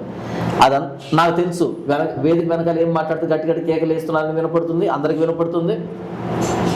ఆయన చెప్పాడు, ఆ వేదిక మీద పాస్ గారు ఏం చెప్పాడు, జానపాల్ గారు 30 నిమిషాలేమో వాక్యం చెప్తాడు, లేదా అర్ధగంట వాక్యం చెప్తాడు, అర్థం నేను చెప్తాను అనేట్టుగా మాట్లాడాడు ఆయన. 1.5 గంట వాక్యం చెప్పాను. 1.5 గంట వాక్యం చెప్పాను. అంత అయిపోయిన తర్వాత ఆయన వేదిక మీద అన్నాడు, నేను ఇచ్చిన టైం ఎంత, మీరు మాట్లాడింది అంతా అన్నాడు. ఎందుకంటే జనాలంతా వింటున్నారు. అప్పుడేం చేయలేడు కదా. కొడతారు అని తెలిసి వెనక్కి వచ్చినప్పుడు పాస్టర్ నేను వేదిక మీద, సరే కొట్టాలనిపిస్తే కనుక ప్రభువు నన్ను అంత దూరం అప్పగిస్తే కొట్టించుకుంటాను. నేను కొట్టించుకుంటున్నది ఏదో దొంగతనం చేసి కాదు కదా. నేను కొట్టించుకుంటున్నది పెంతెకోస్తు అనేది క్రైస్తవానికి ప్రమాదం అని లేఖనాల్లో చెప్పాను. కాబట్టి మీకు కోపం వచ్చింది, దానికి కట్టుబడాలా వద్దా? కట్టుబడతాను. మరలా వేదిక మీదకి వచ్చాను, నాకు ఇలాంటి కెమెరా స్టాండ్ తీసుకుని మురికాలలో పడేశాను, నా కారును రానివ్వలేదు, నా షూల నిండా నీళ్లు పోశారు, వేదిక మీద నుంచి వేదిక మీదకి ఎక్కేదానికి ప్రయత్నం చేస్తాను, వెనకాల బూతులు మాట్లాడుతున్నారు. ఇవన్నీ అందరూ విన్నారు. ఇదేమి నేను దాచిపెట్టి చెప్పట్లేదు, ఇదే కంపం నుంచి చెప్తున్నా కదా. ఇప్పుడు చెప్పండి, మీ ప్రాణం కంటే పరిచయం ఎక్కువ మీరు అన్నారు కదా, ఇది మాటల వరకేనా చేతల వరకే అన్నదానికి మీ కంపమే ప్రత్యక్ష సాక్ష్యం. నేను కొత్తగా సృష్టించి చెప్పట్లేదు. ఈరోజు నేను ఎక్కడికి వెళ్తున్నా సరే నాకు అక్కడ అపోజిషన్ ఉండనే ఉంటుంది. అపోజిషన్ ఆ ఆడియన్స్లోంచి మాట్లాడే వాళ్ళు, కేకలేసే వాళ్ళు ఉండనే ఉంటారు. వేదిక దిగుతూ ఉంటే మాట్లాడే వాళ్ళు ఉంటారు. ప్రవీణ్ పగడాలన్న విషయంలో ఎంత వ్యతిరేకతను ఎదుర్కొన్నాను, ఎంత వ్యతిరేకత ఎదుర్కొన్నా మొత్తం క్రైస్తవ వచ్చి మీద పడింది. అప్పటి నుంచి మరీ అంటే అయిపోయారు. తెలుసు నాకు ఇదంతా. ఇకపోతే గుంటూరులో ఒక మీటింగ్ వెళ్ళాను, ప్రవీణ్ పగడాల మరణించిన ఆ పరిస్థితిలో 10 మంది రౌండప్ చేశారు. 10 మంది రౌండ్గా ఇలా చుట్టుకున్నారు. నేను ఒక్కడే ఉన్నాను. భయపడ్డానేమో, కాల్ చేసి అడగండి. ఎందుకంటే నేను చెప్పింది సత్యం, క్రైస్తవ క్షేమం కోసం చెప్పాను. ప్రభువు నన్ను అప్పగిస్తే నేను పారిపోను. ప్రభువు నన్ను అప్పగిస్తే తన్నించుకోవడం కూడా పరిచర్య. ఒకవేళ ప్రభువు నాకు భద్రత ఇవ్వకుండా నేను కనుక భద్రతను తీసుకుంటే ఆ ప్రభువు నాకు వద్దు, ఆ యేసు ప్రభు నాకు వద్దు. నేను భద్రత తీసుకోను. మీరెవరో నాకు తెలుసా? ఇంతకీ మీ ఫోటో ఏమన్నా చూసానా? ఏం తెలియదు. వచ్చానా ఇక్కడికి? ఏం చేస్తారో తెలియదు. తెలియదు కదా, అసలు ఈ ఇల్లు ఏంటి మీరేంటి నాకు తెలియదు కదా. నాకున్న వ్యతిరేకత తెలుసు కదా, ఇప్పుడు ఎంత వ్యతిరేకత ఉందో. ఒకటే, ఎవరు పిలిచినా వెళ్ళాలి, వాక్యం చెప్పాలి. ఈ క్రమంలో నాకు సెక్యూరిటీ ఇవ్వాల్సింది ప్రభువే, అప్పగించాల్సింది ప్రభువే. నా మీద గతంలో జరిగిన దాడులు, నా మీద పెట్టిన కేసులు, నా మీద వచ్చిన వ్యతిరేకత, ఇది వ్యక్తిగా ఒక మనిషిగా నా జ్ఞానంతోనూ సామర్థ్యంతోనూ నేను తీసుకుంటున్న జాగ్రత్త కాదు. ఇది ప్రభువు లేపాడు, ప్రభువు నడిపిస్తున్నాడు, ప్రభువు వాడుకుంటున్నాడు. ఆయన అప్పగించిన రోజు ఓకే ఫైన్, కొట్టించుకుంటాను, తిట్టించుకుంటాను. ఆయన కాపాడిన రోజు దేవుని కృతజ్ఞతలు చెప్తాను. ఎందుకంటే బైబిల్లో ప్రవక్తలు ఏ దారిలో వెళ్ళారో తెలుసు నాకు, అపోస్తులు ఏ దారిలో వెళ్ళారో తెలుసు నాకు, ప్రభువు ఏ దారిలో వెళ్ళాడో తెలుసు నాకు. వారు పచ్చి మానుకే ఇలాగూ చేసిన ఎడల ఎండిన మానుకు ఇంకేం చేయదు అంటాడు యేసు ప్రభు. ప్రభువైన యేసుక్రీస్తు అని సిలువెక్కించిన ఈ ప్రపంచం నాకు ఎర్రతివాచి పరుస్తుందని నేను అనుకోవట్లేదు. కానీ ఇప్పటికీ ప్రభు నన్ను క్షేమంగా కాపాడుతూనే ఉన్నాడు. ఇన్ని రోజులు కాపాడిన నా ప్రభు ఇక మీద అప్పగిస్తే దాన్ని కూడా స్వీకరిస్తాను. నేనే దానికి వెనక్కి వెళ్ళేవాడిని కాదు. కంబం సాక్షిగా జాన్పాల్ అనే వ్యక్తి మాటలు చెప్పే వ్యక్తి చేతలు కూడా లోబడతాడా అన్నది మీకే తెలియాలి, అందరికంటే ఎక్కువ మీకు తెలియాలి, నేను చెప్పాల్సిన అక్కర్లేదు. కాబట్టి ఒక పాస్టర్గా, ఇంత వాక్యాన్ని అందించిన వ్యక్తిగా నా పరిచర్య కనుక ఆగిపోయిందంటే అది నా ప్రాణం పోయిన దానికంటే ఎక్కువ నాకు. కాబట్టి అలాంటి పరిచర్ని, జాన్పాల్ అనే వ్యక్తిని కొట్టడం తిట్టడం చిన్న విషయం అందరికీ. నేను మనిషిని, నేను పెద్దగా బలవంతుడుగానే ఏం కాదు. కాకపోతే ఈ వ్యక్తిని ఎలా కొట్టకూడదు. నేను ఇప్పుడు అనుకున్నా మీరు 3-4 వస్తారు అని. అదే కాబట్టి వీళ్ళు ఏమనుకున్నారు అంటే ఈ వ్యక్తిని ఇలా కొట్టకూడదు, ఫిజికల్గా కొట్టకూడదు. ఎలా కొట్టాలంటే ఈ వ్యక్తిని పరిచయం లేకుండా చేయాలి, వాక్యం లేకుండా చేయాలి, ఈ వ్యక్తి క్యారెక్టర్ మీద ఒక మార్కు పడేయాలి అనే ఉద్దేశంతో 11 మంది వ్యక్తులు చేసినట్టు కుట్రది. అయితే నేను కూడా దీన్ని రోషంగా తీసుకున్నాను. సరే, వాళ్ళు మనుషులుగా ఇంత చేస్తున్నారు, మరి ఇంతకాలం నన్ను నడిపించిన దేవుడు, ఇన్ని ఉపద్రవాల నుంచి తీసుకొచ్చిన దేవుడు, నా బలం ఏంటో తెలిసిన దేవుడు, నా బలహీనత ఏంటో తెలిసిన దేవుడు నన్ను వీళ్ళ చేతిలో ఓడిస్తాడా? నాకు కూడా రోషం ఉంటుంది కదా, నేను కూడా దేవుని సేవిస్తున్నా కదా. కాబట్టి 11 మంది వ్యక్తులు గెలుస్తారా, లేకపోతే నేను నమ్ముకున్నటువంటి నా దేవుడు నన్ను గెలిపిస్తాడా? ఒకవేళ వాళ్ళ చేతిలో నన్ను ఓడిపించడం కనుక దేవుని చిత్తం అయితే దాన్ని కూడా స్వీకరిస్తాను. అలా రోషంగా నేను సమాధానం చెప్పట్లేదు దీనికి. లేకపోతే పని మనిషితో ఉన్నాడు నా తెలియక అడుగుతాను. సరే పో, పని మనిషితో ఉన్నాను అనుకుందాం. ఎవరు రావాలి కెమెరా ముందుకి? అమ్మాయి రావాలి. ఆ అమ్మాయి రావాలి, లేక వాళ్ళ భర్త రావాలి. వచ్చారా? కానీ ఆ పని మనిషి పేరేంటి, ఊరేంటి, ఇంతకు ఏం జరిగింది, ఎవరైనా చెప్పారు? పని మనిషి పని మనిషి పని మనిషి ఇంతకు ఆ పని మనిషి ఎవరు, ఆ ఇల్లు ఏంటి, అసలు ఏం జరిగింది అక్కడ? మీ వాయిస్ ఒకటి ఎవరితో కాల్ మాట్లాడుతున్నది బయటకు వచ్చింది కదా. అవును, కాల్ మాట్లాడితే కాల్లో చెప్పాను నేను, పని మనిషితో ఉన్నది నువ్వు చూసావు. అట్లని కాదు, మన విషయాలన్నీ మీకు మాత్రమే తెలుసు, నేను ఎవరికి అంత చనువు ఇవ్వలేదు. అవును, మీరు బయట ఎలా చెప్తారు అన్నారు కదా. రైట్. ఇప్పుడు ఏం చెప్తున్నా అంటే హైదరాబాద్లో ఉన్నటువంటి ఒక వ్యక్తి, రాజమండ్రి ఉన్నటువంటి వేరే వ్యక్తులు, మా ఇద్దరు తెలిసిన ఇన్ఫర్మేషన్ ఇక్కడికి ఎలా వెళ్ళింది అది నేను మాట్లాడుతున్న కన్వర్జేషన్. ఆ టాపిక్ మీద కాదు, నేను చెప్పలేదు వీళ్ళకన్నాడు ఈ వ్యక్తి నాతో. అప్పుడు నీకు నాకు తెలిసిన విషయం వీళ్ళ దగ్గరికి ఎలా వెళ్ళింది అది పాయింట్. అక్కడ ఇంతకు అక్కడ ఏం జరిగింది, ఏం మాట్లాడుకున్నాం అన్నది మీకు తెలియదు, ప్రపంచానికి తెలియదు. సింపుల్గా ఏంటంటే పాపం మాట్లాడారు ఎక్కడ కుదరట్లేదు. దీన్ని పట్టుకొని మరలా బయట ఛానల్స్కి ఇచ్చి వాళ్ళ దగ్గర మాట్లాడిస్తున్నారు. ఆ అమ్మాయికి మీకు ఎటువంటి పర్సనల్ లేదా? ఒకవేళ ఉంటే అది ఎవరు చెప్పాలి? ఆ అమ్మాయి చెప్పాలి. ఈ జాన్పాల్ అనే వ్యక్తిని నేను నమ్మాను, నాకు ప్రేమ అని చెప్పాడు, దోమ అని చెప్పాడు, నన్ను నెట్టనెలలో మోసం చేశాడు. ఆ అమ్మాయి చిన్న పాప కాదు కదా, 24 సంవత్సరాల అమ్మాయి కదా. మరి దానికి సంబంధించిన ఫోటోలు కానీ, దానికి సంబంధించిన ఆడియోలు కానీ, దానికి సంబంధించిన వీడియోలు కానీ, దానికి సంబంధించినటువంటి చాటింగ్ కానీ ఏదైనా రావాలి కదా. రాకపోగా నేను నా ఛానల్లో వీడియో ఇప్పటికీ ఉందా, త్రిష మాటల్లో ఏం జరిగిందని వీడియో ఉందా? అందులో ఆ అమ్మాయి గారు మాట్లాడింది. ఇది మా ఇంట్లో సమస్య, మీరు అనవసరంగా బలైపోయారు, ఇందులోకి వచ్చి మమ్మల్ని క్షమించండి అని ఆపాపగా చెప్పింది. ఇంకేం ప్రూఫ్ కావాలి? ఒక ప్రసంగికుడు ఎక్కడ పతనం అవుతాడంటే ఆ వ్యక్తి క్యారెక్టర్ మీద మార్పు పడినప్పుడే పతనం అవుతాడు కదా. మానసికంగా దెబ్బతీయాలి కదా. అలా నన్ను మానసికంగా దెబ్బతీయడానికి, నన్ను పరిచర్య విషయంలో దెబ్బతీయడానికి, ఇక మీద నన్ను ఎవరు పిలవకూడదు, నేను వాక్యం చెప్పకూడదు అనే దానికి 11 మంది వ్యక్తులు 11 మంది వ్యక్తులు చేసినటువంటి కుట్ర ఇది. అయినా సరే ఇప్పటికీ నా ఫాలోవర్స్ కానీ బయట వ్యక్తులు కానీ ఏమన్నా నమ్ముతున్నారా? మీ ఫాలోవర్స్ నమ్మర్లేండి. మరి ఎందుకు ఇంక ఇదంతా ఇప్పుడు అంటే ఒక దీనివల్ల వార్త వ్యతిరేకత బయటకు రాలేదా? వచ్చింది కుమార్, ఒక వార్త బయటకు వచ్చింది కుమార్, దానికి ఆధారం చూపించాలి కదా. చూపించాలి. పని మనిషి అన్నారు, ఆ పని మనిషి ఎవరు ఇంతకి? ఆమె ఏమైనా వచ్చి చెప్పింది ఆ కెమెరా ఎదురుగా చెప్పలేదు. నన్ను ఇలా చేశాడని. సరే ఇప్పుడు ఒక లాజిక్ అడుగుతున్నా కుమార్, ఈ ఇంట్లో పని మనిషితో నాకు సమస్య వచ్చింది అనుకున్నా, కాసేపు ఆర్గ్యుమెంట్ కోసం చెప్తాను, మరలా ఇదంతా. మళ్ళీ అదే ఇంట్లో నేను ఎలా ఉంటాను? ఉండరు కదా. ఉండరు కదా. మళ్ళీ అదే ఇంట్లో అదే రూమ్లో కదా నేను ఉన్నది, అక్కడే ఉంటున్నారు, అక్కడే నేను ఉన్నాను. ఎందుకు పని మనిషి ఎవరన్నా ఏంటి పరిస్థితి అంటారు మీరు, అంతే కదా. ఆ అమ్మాయి కూడా ఉందా? ఆమె కూడా ఉందా? ఆమె లేదు. లేదు. ఇంతకు ఆ పని మనిషి ఎవరు, ఏంటి పరిస్థితి, ఇది సమాజానికి కూడా తెలియాలి. ఆ పని మనిషితో నేను మాట్లాడింది 3 నిమిషాలు. 3 నిమిషాలు నేను మాట్లాడింది. నేను ఆ పని మనిషి ఎడిటర్ ముగ్గురు ఉన్నాం. నేను ఆ పని మనిషి ఎడిటర్ ముగ్గురు ఉన్నాం. ఉదయం 8 గంటల టైం, అది 8 గంటల 3 నిమిషాలు మాట్లాడాను. ఈ 3 నిమిషాలలో ఏం జరిగి ఉంటుంది, ఏం మాట్లాడి ఉంటాను, అసలు విషయం ఏంటి అంటే ఆ 3 నిమిషాలు మాట్లాడిన తర్వాత నేను 1000 రూపాయలు డబ్బు ఇచ్చాను తనకి. 2 500 కాగితాలు ఇచ్చాను. ఎందుకు ఇచ్చాను అంటే, నాకు 2 చిన్న ఆడపిల్లలు ఉన్నారు, అందుకని నేను పని చేస్తున్నా అని చెప్పాను ఆ కాన్వర్జేషన్లో.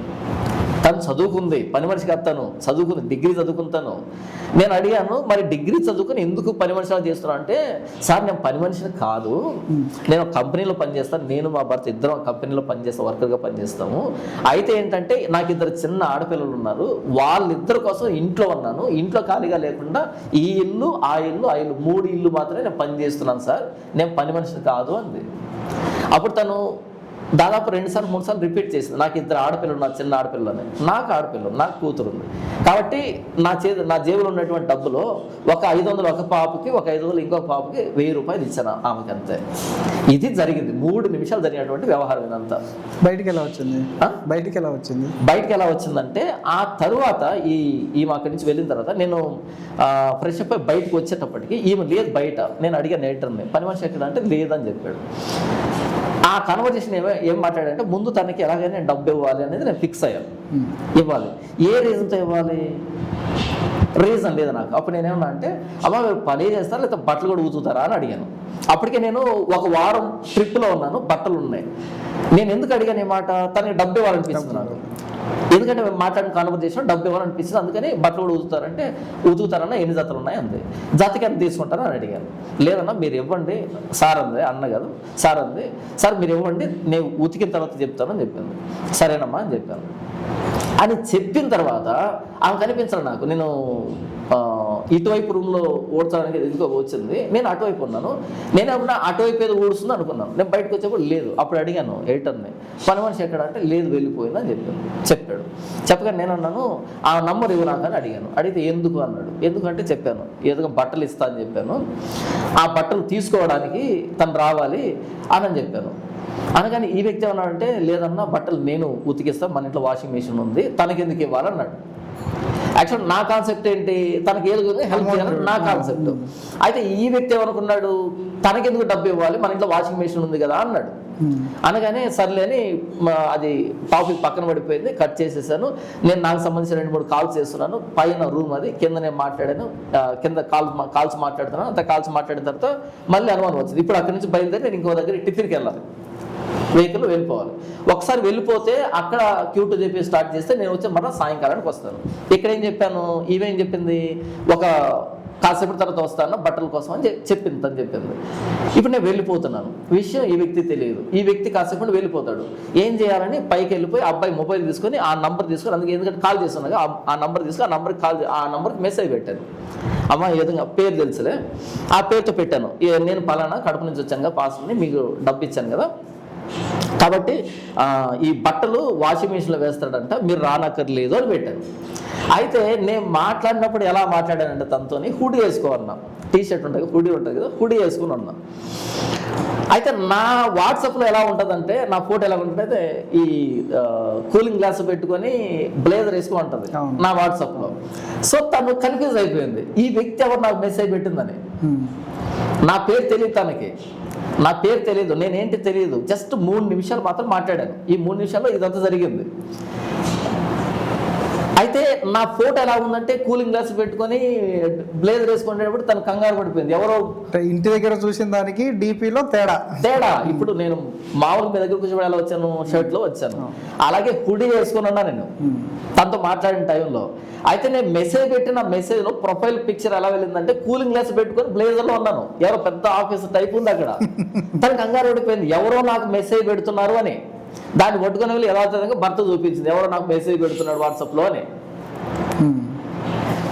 ఒక హాఫ్ అన్ అవర్ అయినా మా మధ్య కన్వర్జేషన్ జరుగుంటే నేను అంటే గుర్తుపట్టు.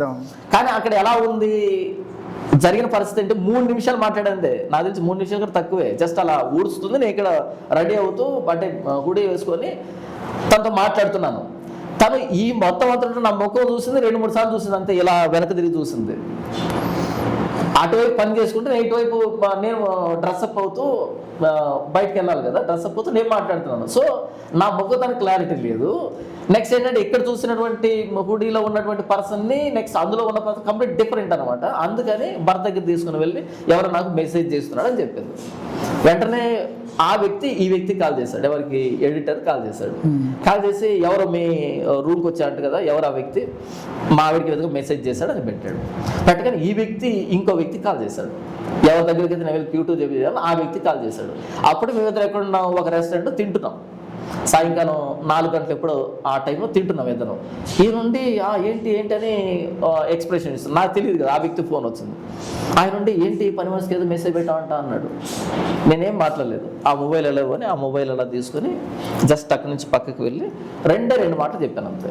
Phone cut. మీరు ఎవరండి అంటే నేను కడప నుంచి వచ్చానండి, నా పాస్ట్ ఉంది, నాకు పని మీద వచ్చానంటే మా ఆవిడకి మీరు డబ్బు ఇచ్చారంట అన్నాడు. అవునండి ఇచ్చాను. ఎందుకు ఇచ్చాను? హెల్ప్ అన్నాను. ఎందుకు అన్నాడు. ఎందుకంటే నేను పాస్ అండి, నాకు ఎవరైనా చిన్నపిల్లలు కనిపించినా లేకపోతే ఎవరైనా తక్కువగా ఫైనాన్స్ స్టేటస్ కనిపించినా వాళ్ళకి నేను సాయం చేస్తా అంటే నా అలవాటు అది అన్నాడు. హెల్ప్ అన్నాడు. తప్పని పొరపాటు చేశాడు అంతే. తీసుకొచ్చి ఆయనకి ఇచ్చేసాను. ఇదంతా 1 మినిట్ జరిగింది. ఈ ఫోన్ కాన్వర్జేషన్ 1 మినిట్ జరిగింది. ఫోన్ ఇచ్చేసారు. ఒకవేళ ఇప్పుడు అక్కడ ఏదైనా తేడా జరిగితే వాళ్ళ భర్త ఎంత హంగామా చేస్తాడు? నేను నాన్ లోకల్, వాళ్ళు లోకల్, అక్కడ పక్క వీధి, అక్కడ వచ్చి గొడవ చేస్తారు కదా. అలా ఈయనుండి అలా ఎందుకు ఇచ్చావు, ఎలా ఎందుకు ఇచ్చావు నేను చెప్పాను. నేరుగా కారు వాళ్ళ ఇంటికి పదా అన్నాను ఈయన్ని. ఎందుకంటే విషయం తెలియదు కదా వీళ్ళకి, అసలు జరిగింది ఏంటనో తెలియదు కదా. అక్కడ పద అంటే లేదు, కొడతారు తిడతారు, నీకేం తెలియట్లేదంటే స్వామి మీరు అనుకున్నది ఏం లేదు అక్కడ. ఎప్పుడు కొడతారు తిడతారు, నేను వాళ్ళు చేయబట్టుకొని లాగితాను లేకపోతే ఏదైనా బ్యాడ్ కామెంట్ మిస్బిహేవ్ చేస్తే అప్పుడు కొడతారు తిడతాను. నేను చిన్నపిల్లన్నా, నాకు తెలియదా, పద అంటే లేదు అన్నాడు. సరే రూమ్కి వచ్చిన తర్వాత పెద్ద సీరియస్ అట్మాస్ఫియర్ క్రియేట్ అయింది అనమాట. అసలు ఎందుకు మాట్లాడావు అది? అవును నా ఇష్టము, నీకు మాట్లాడటం ఇష్టం ఉండదు, నాకు ఇష్టం, మనుషులతో మాట్లాడతాను. మొత్తానికి చెప్పాను. చెప్పిన తర్వాత అయినా నమ్మకుండా ఫోన్ చేశారు. ఇప్పుడు 3 ఉన్నాం అక్కడ స్పాట్లో, 3 ఉన్నాం. అప్పుడు ఫోన్ చేశాడు. ఫోన్ చేసిన తర్వాత అమ్మ చెప్పండి ఏమైనా అన్నాడంటే ఏమనలేదండి. అంటే మరి మీ ప్రాబ్లం ఏంటంటే ఏం లేదు, డబ్బు ఇచ్చాడు, ఎందుకు ఇచ్చాడు అని అడిగాడు అంతే, ఇంకేం లేదు అని చెప్పింది. అంతతో అయిపోయింది. ఇది మ్యాటర్, ఫినిష్ అయిపోయింది. ఆ నెక్స్ట్ మంత్ మరలా నేను వెళ్ళినప్పుడు అదే ఇంటికి వాళ్ళు అక్కడే ఉన్నారు, అదే ఇంటికి అదే ఫ్లాట్కి వచ్చి తను మరలా క్లీన్ చేస్తుంది. ఈ ఇంటికి వస్తుందో లేదో నాకు తెలియదు కానీ పైన కింద ఉన్నాయి కదా, తనే వచ్చి క్లీన్ చేస్తుంది. నా కారు చూస్తుంది, వచ్చింది, పైకి వచ్చింది, నేను ఉన్నాను, ఎక్కడ ఉన్నాను, వీళ్ళు లేరు. రాగానే సార్ ఎప్పుడు వచ్చేసారని అడిగింది, చెప్పాను. చెప్పిన తర్వాత అటువైపు వెళ్ళింది. మళ్ళీ నేను కింద కారు దగ్గరికి వచ్చేదో వస్తువులు ఎత్తి తీస్తుంటే వెనకాలకు వచ్చి నిలబడుకుంది. ఎవరబ్బా ఎలా చూస్తే తను చూశాను. చూడగానే థ్యాంక్స్ సార్ అంది ఒకటే. నవ్వాను. మళ్ళీ ఉండి సారీ సార్ అంది. థ్యాంక్స్ సారీ 2 చెప్పింది. నేనే ఎక్స్ప్లెనేషన్ అడగలేదు. థ్యాంక్స్ ఎందుకు చెప్పింది అంటే డబ్బు ఇచ్చారు కాబట్టి. సారీ ఎందుకు చెప్పింది? నా వల్ల ఇలాంటి పరిస్థితి మీరు ఫేస్ చేశారు సార్ అని చెప్పింది, వెళ్ళిపోయింది అంతే. ఇంకంతే. ఒకవేళ ఏదైనా జరిగితే తను కదా ఎక్కడైనా కంప్లైంట్ చేయాలి. ఇప్పుడు ఉన్న డౌట్ ఏంటంటే ఇక్కడ మీరు చెప్పిన దాని ప్రకారం మీ తప్పు లేదు, అమ్మాయి వాళ్ళు బయటికి రాలేదు, మీరు ఏది జరగలేదు, ఏముంటుంది 3 నిమిషాలు నేను అంటున్నా. సరే 3 నిమిషాలు 2 నిమిషాలైనా తప్పు లేనప్పుడు మీరెందుకు లీగల్గా పోవట్లేదు? ఇప్పుడు ఆ 11 మంది ఉన్నా 12 మంది ఉన్నా ఒక అమ్మాయి అయితే మరీ ఓవర్గా మాట్లాడుతుంది చూసాను, ఎందుకని మీరు లీగల్గా పోవట్లేదు? దానికి ఆన్సర్ చెప్తా వినండి. ఈ గొడవంతా తెర మీదకి ఎలా వచ్చిందంటే ఇటు రాజమండ్రిలో ఉన్న వ్యక్తులు ఇటు హైదరాబాద్ ఉన్న వ్యక్తి కాల్ చేశారు. అంటే ఇక్కడ జరిగిన ఇష్యూని బట్టి కాల్ చేసి అడిగారు. కాల్ చేస్తే ఈ వ్యక్తి ఏం చేయాలి, నా గురించి అడిగినప్పుడు ఏం చేయాలి, అసలు ఏంటని వాళ్ళు మాట్లాడారు కదా. అలా కాకుండా నాకు కూడా ఆ వ్యక్తి మీద అనుమానం ఉంది, పని మనిషి విషయంలో తప్పుగా బిహేవ్ చేశాడు అని చెప్పి ఇది చెప్పాడు అక్కడ. అసలు అక్కడ ఏం జరిగింది లేదు. నేను అక్కడ వెళ్తూనే అదే రూమ్లో ఉంటున్నాను, తను అదే ఫ్లాట్లో పనిచేస్తూ ఉంది, సెమినార్లు కంటిన్యూ అవుతున్నాయి, అవన్నీ జరిగిపోతున్నాయి. ఒకవేళ తప్పు ఉంటే ఇమ్మీడియట్గా అక్కడ అసలు నీ బిహేవియర్ నచ్చట్లేదు మాకు అని చెప్పి కట్ చేయాలి, అయిపోవాలి అందరితోనే. అది వెళ్ళి ఇక్కడ చెప్పాడు కూడా. వీళ్ళకేంటి ఇప్పుడు అందరూ ఏమనుకుంటున్నారు, పని మనిషి అంటే అమ్మో ఏదో జరిగిపోయిందని. జరిగింది ఇది. 500 రూపాయల నోట్లు ఇచ్చాను, అదే జరిగింది అక్కడ. కానీ జనాలకి ఎలా వెళ్ళిపోయింది? అప్పుడు నేనేమన్నానంటే మన మధ్య జరిగింది వీళ్ళకి ఎందుకు చెప్పావు, ఇది నేను అన్నది. ఆ కాల్లో మాట్లాడిన దానికి అర్థం అది మన మధ్య జరిగిందంటే ఈ పని మనిషికి సంబంధించిన సందర్భం అనేది హైదరాబాద్లో జరిగింది, మన మధ్య జరిగింది. మనం ఏం మాట్లాడుకున్నాం, ఏ పరిస్థితుల్లో మాట్లాడుకున్నాం, ఇదంతా మనకు తెలిసిందిగా. ఇది ఇక్కడికి ఎందుకు వెళ్ళింది, ఎందుకు చెప్పావు, ఇది నేను అడిగిన ప్రశ్న. జాన్పాల్ అనే వ్యక్తి మీద ఒక ఆరోపణ వచ్చింది అనుకో, ఎవరు ఆరోపణ చేయాలి? ఆ అమ్మాయో వాళ్ళ భర్తో. నేను అక్కడే కదా ఉన్నాను, మరలా నేను పారిపోలేదు కదా. వాళ్ళు వచ్చి ఆరోపణ చేసి ఈ విధంగా చేశారంటే అప్పుడు దానికి పూర్వపరాలు నేను ఎక్స్ప్లెనేషన్ ఇస్తాను. సమస్య ఇది కాదు. సమస్య రాజమండ్రిలో ఉంది, అది సమస్య. అయితే వాళ్ళు ఏంటంటే వాళ్ళ అమ్మాయి పేరు బయటికి రాకుండా, ఈ గేమ్ మీకు అర్థం కానిది అదంతానే. ఇది పని మనిషో లేకపోతే ఇంకో మనిషో కాదు, ఇక్కడ గేమ్ ఇది కాదు. సమస్య రాజమండ్రిలో ఉంది, అసలు సమస్య అక్కడ ఉంది. సో ఆ సమస్య తెర మీదకి రాకుండా, నేను దాని గురించి మాట్లాడకుండా, నా చుట్టూ ఉన్న విషయాల చుట్టూ ఫైట్ చేయాలి నేను. ఇది గేమ్, ఇది కాదు. ఈ పని మనిషి ఇంకో మనిషి కాదు, ఇది సమస్య ఇక్కడ కాదు. రాజమండ్రిలో గేమ్ నడుస్తుంది. వాళ్ళు ఏం చేస్తున్నారంటే అక్కడ చెప్పగలరా? నాకంత అంటే ఇప్పుడు వాక్యాలు ఎవరైనా తప్పు చేస్తే వాళ్ళ పేరు చెప్పి మరి చెప్తున్నారు కదా. వాక్యం అనేది యూనివర్సల్, అందరికి సంబంధించిన వాక్యం అనేది. అక్కడ కనుక వాక్యం తప్పు చెప్తే అందరి మీద ఇంపాక్ట్ పడుతుంది, వ్యవస్థ మీద పడుతుంది. భయం అయితే ఇలా మాట్లాడుతాను కుమార్, పేరు చెప్పట్లేదు కదా. నేను అక్కడ వెళ్తున్నాను, ఇది పర్సనల్ లెవెల్లో జరిగింది, ఇది వ్యక్తిగతంగా జరిగింది. ఇది ఇప్పుడు నేను పేరు చెప్తాను, దానికి ఇంపాక్ట్ అయ్యే పర్సన్స్ వేరే ఉంటారు. ఏ సంబంధం లేని వ్యక్తులు ఇంపాక్ట్ అవుతారు అందులోనే. వాళ్ళ పేరు బయటకు వచ్చాక వాళ్ళ ఫ్యూచర్ ఆధారపడింది, వాళ్ళ కెరీర్ ఆధారపడి ఉంది. నాదేమన్నది కెమెరా మాట్లాడతాను నేను, కానీ ఏ పేర్లు అయితే ప్రస్తావిస్తానో, ఏ సందర్భాలు అయితే చెప్తానో, చాలా గలీజ్ సందర్భాలు ఉంటాయి. వాళ్ళకి చాలా గలీజ్ ఉంటుంది. అసలు నువ్వు ఇమాజిన్ కూడా చేయవు, ఇంత గలీజ్ ఉంది ఇక్కడ అనేటట్టు ఇమాజిన్ చేయవు. అలా చాలా విషయాలు, అన్ని విషయాలు ముడిపడినాయి. కాబట్టి అలాంటి విషయాన్ని పట్టుకొచ్చి పబ్లిక్లో చెప్పేంత కుసంస్కారాన్ని కాదు నేను. వాక్య విషయంలో చెప్పు, పరిచయ విషయంలో చెప్పు, ఎంత దూరమైనా ఫైట్ చేస్తాను. ఇది వ్యవస్థకు సంబంధించింది, ఇది వ్యవస్థకు సంబంధం లేని విషయం. నాకు ఆ సంస్కారం ఉంది. కానీ వాళ్ళు ఏంటంటే ఎక్కడ ఈ విషయాన్ని బయట చెప్తాడో, ఎక్కడ మా పరిస్థితి బయటకు వస్తుందనే ఉద్దేశంతో ఈ వ్యక్తి వేరే విషయాల చుట్టూ తిరగాలని ఈ విషయాలన్నీ గుడ్డగాల్చి ముఖం మీద వేయడం అంటారు కదా, ఇలా గుడ్డగాల్చి ముఖం మీద వేశారు అంతే. సమస్య ఇది కాదు, సమస్య రాజమండ్రిలో ఉంది. నేను ఆల్రెడీ దానికి సంబంధించి మాట్లాడించాను, నా ఛానల్లో ఆడియో ఉంది. దాని నుంచి డైవర్ట్ చేయడానికి అంతే. దాని నుంచి డైవర్ట్ చేయడానికి, నా చుట్టూ నేను గేమ్ ఆడుకునేదానికి, నేను ఇది కాదు అనంతరం సమాధానం చెప్పుకుంటే ఇక్కడ నేను బిజీ కావడానికి, అక్కడికి రాకుండా ఆడుతున్నటువంటి నాటకం మీద ఇందులో 11 మంది వ్యక్తులు ఉన్నారు. మీరు వాళ్ళ మీద ఫోకస్ చేసిండ్రు, నేను వాళ్ళ మీద కూడా ఫోకస్ చేయలేదు. అందరినీ కలిపి దేవుడికి అప్పగించుకున్నాను. ప్రభు నీ ఇష్టం, నువ్వు ఏం చేస్తావు వచ్చే, అంతే. నేను పట్టించుకున్నానైతే ఎంత ధీమాగా కూర్చుంటానో పట్టించుకోలేదు. దాన్నే భయం అంటారు కదా. ఏది దాన్నే భయం అంటారు కదా. విశ్వాసం అని కూడా అంటారు దాన్ని. భయానికి విశ్వాసానికి చాలా తేడా ఉంది. బైబిల్లో భక్తులు విశ్వాసాన్ని ప్రదర్శించారు, దాన్ని భయం అంటారు. ప్రభు ఒకరోజు తీర్పు తీరుస్తాడు, అంతే. ప్రవీణ్ పగడాల విషయంలో కూడా చాలా అనుమానాలు ఉన్నాయి. అంటే ప్రవీణ్ పగడాల గారి మరణంకు ముందు మీ యూట్యూబ్ ఛానల్ ఒకలాగా ఉన్నది, దాని తర్వాత ఒకలాగా ఉంది. అంటే సబ్స్క్రైబర్లు పెరగటం కానీ పెరగలేదు, తగ్గిపోయారు.